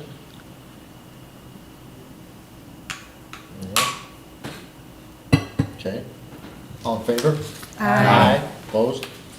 Okay, excellent. Thank you very much. Our last item before considering our closed sessions. So, Rachel identified an ordinance that we have that deals with non-conforming lots. In that ordinance, it restricts, it puts limitations on the ability of a homeowner who has a legally non-conforming lot that is adjacent to a lot that it already owns from trying to have the legally non-conforming lot be developable or usable. So there weren't that many properties in the village that fell into this category. Rachel was only able to identify these 5 right here.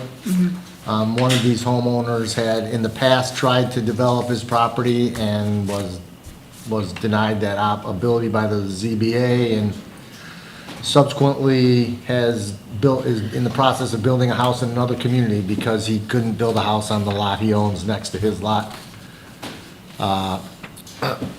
The ordinance itself is a little weird in the way it's set up, and we are asking that the planning commission revisit it to determine, one, whether the ordinance is necessary in the first instance, and then there's probably a small piece in it that would need to be reviewed by the village attorney, because there's a provision in the ordinance itself that says that the zoning board of appeals cannot grant the variance to it, which to me seems, I don't know, I defer to you to tell us whether that's something that we can, by ordinance, deny somebody an appellate right. Yeah, that specifically is my biggest issue with this ordinance, is if a developer or anybody wanted to develop a lot and was denied the ability to develop a lot, they would typically have to exhaust all their remedies at the municipality first. Once that's done, if they still can't develop their lot, they can appeal to the circuit court. Because we do not allow the zoning board of appeals to grant a variance for this contiguous non-conforming issue, the applicant cannot exhaust all of their remedies at the municipality, which then stops them from being able to go to the circuit court. So it would not make sense for us to disallow, specifically for these contiguous common ownership lots, that a person could or could not go to the zoning board of appeals. At that point, they're basically, their rights to that land have basically been taken by us. So we would allow a variance for somebody that wanted to build 2 feet into a required setback. Well, I shouldn't say we would allow a variance. We would allow the zoning board of appeals to hear a case from somebody that wanted to build 2 feet into their setback, or, you know, wanted, In addition to a garage or something. right, or a roof height that's taller than what our ordinance allows for building height. What- All of those types of things would go to the zoning board of appeals. And this one issue just cannot, and it can't because of an ordinance that this community created. So one of the issues is, every one of these lots are platted lots. The plats that created them far exceeded any of our ordinances even. Right. So you have a platted lot that somebody owns. We have a zoning district in which it's in, which sets the minimum size for a lot. These lots are smaller than that minimum size, which makes them non-conforming and non-buildable. Typically, somebody in that instance would have the right to go to the zoning board of appeals to seek a variance on their lot size. Our ordinance doesn't even let them go to seek that redress. That in and of itself seems not fair. The owner of the property should have the ability to make an argument to the zoning board of appeals that they didn't create the hardship, that their lot is non-conforming because it's in a zoning district that was created after the lot was created, and they should have the right to ask the zoning board of appeals for a variance on the size of their lot. If they got a variance on their lot size, they would still have to satisfy all of the setback requirements and all the other requirements of a piece of property that's being built on. They would just not be denied the initial instance of even coming to the party because their lot was too small when it was already too small before we created the ordinance that made it too small. It was an already established size. They didn't do a lot split, they didn't do a land division that created this, and this is a leftover. This is a platted lot in a subdivision from the 1920s, and somewhere along the way, we said a minimum lot has to be bigger than that. And now they're stuck with a piece of land they can't use, and we have an ordinance that says they can't even appeal it. Well, they can use it. They just can't split it and build another house on it. Correct. No, that's not the issue. It's a separate So, parcel. so for example, my property is one of these properties. I'm in the estate section of the village. Because I have a property that's smaller than what an estate lot is allotted, when I bought my house, I bought it as a lot. We kept the house and bought the lot. And because if we were to tear the house down, we actually would have had a postage stamp of a house, because in order to meet the setbacks and requirements, we would have had we wouldn't be able to have the house that we have today.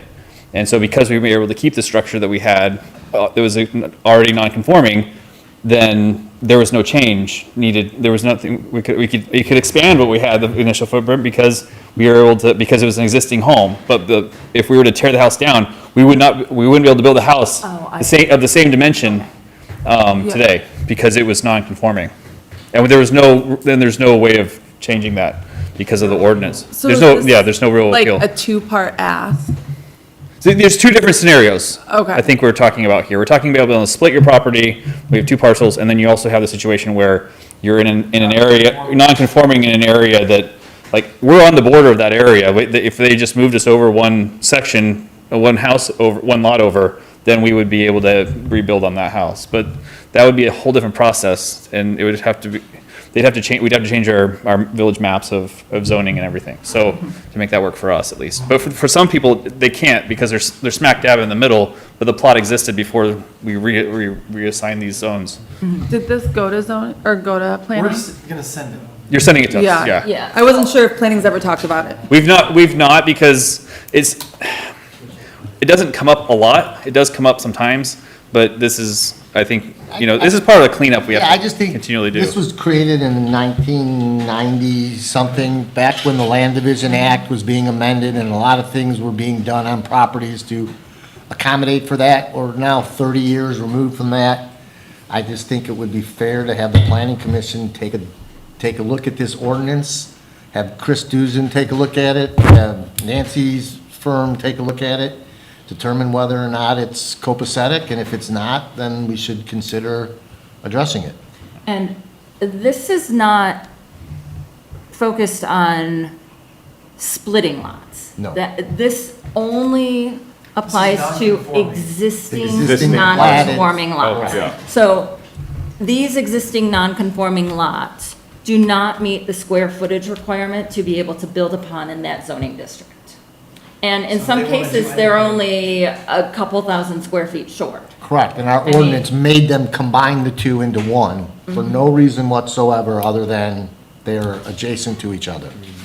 Well, and they're not combined. They are separate standalone Yeah, lots. there are scenarios though where if you were to split them, you also be splitting a wetland, because some of the things that some of the plots also are divided, are divided based on wetland situations as well, so you really couldn't build on some of those two other plots, but in some cases you can, so. You can't build on it because you can't meet the setback requirements, it's got access issues, it's got depth issues, I mean, it's got wetland issues. Those are all issues that an owner has to deal with in and out of its own. Yeah. We're not even letting them come to the party because we're calling their lot non-conforming right from the get-go and combining it with their existing one and saying it's not a parcel, when it really is. So for example, one of these lots is 1.48 acres.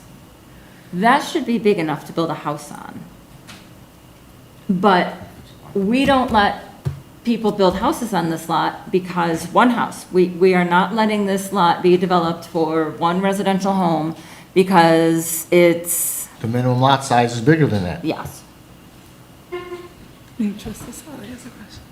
Yeah, so to me, I want to make this as simple as possible for everybody's processing because it seems like a bit of a ludicrous result, which is, and again, anybody correct me if I'm not comprehending this correctly.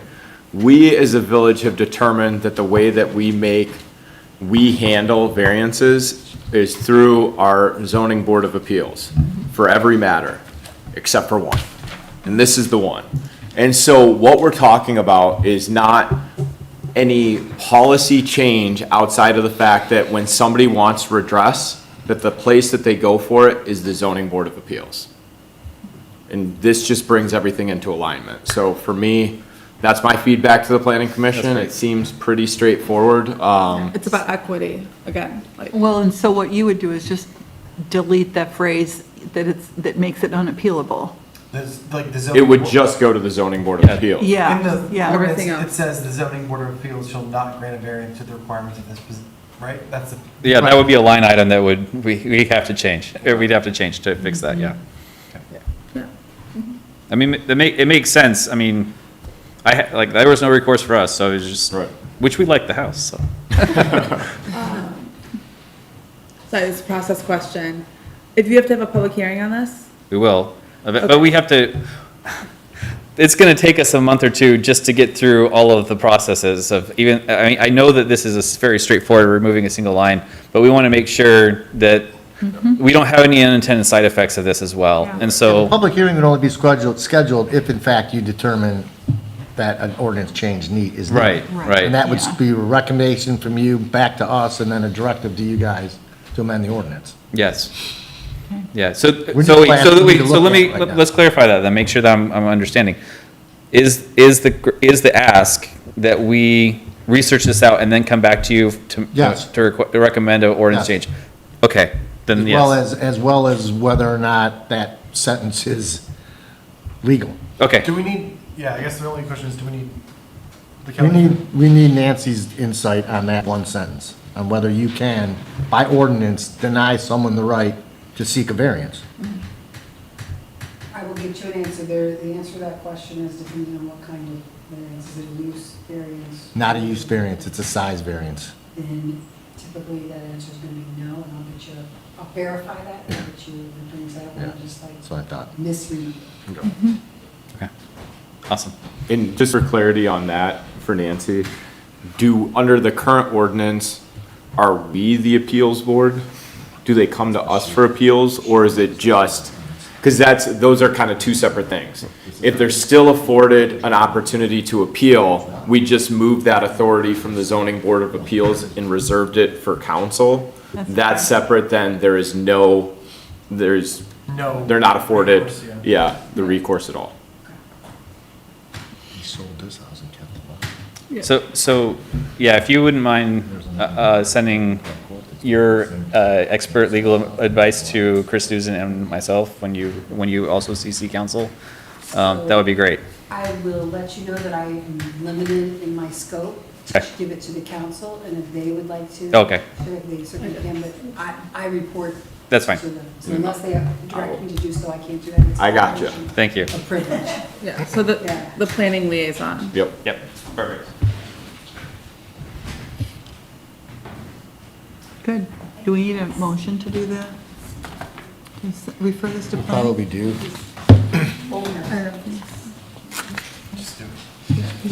We're not motioning for planning, we're motioning for the legal. Yeah. Or. I mean, I think we should say, we can say, Direct the firm to. yeah, I'll have a motion to direct the Kelly firm to provide a legal opinion on the non-conforming ordinance 1264.02. Second. Further discussion? All in favor? Aye.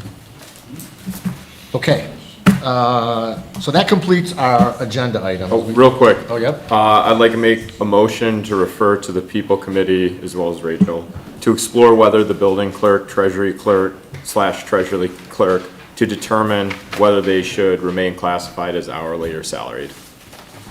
I'll second. Discussion? All in favor? Aye. Yeah, that's a great one. Let's figure that out. Okay, so now we're circling back to, what is now item H. And this is to consider going into closed session to receive a legal opinion on an appeal request for a tree replacement at 26741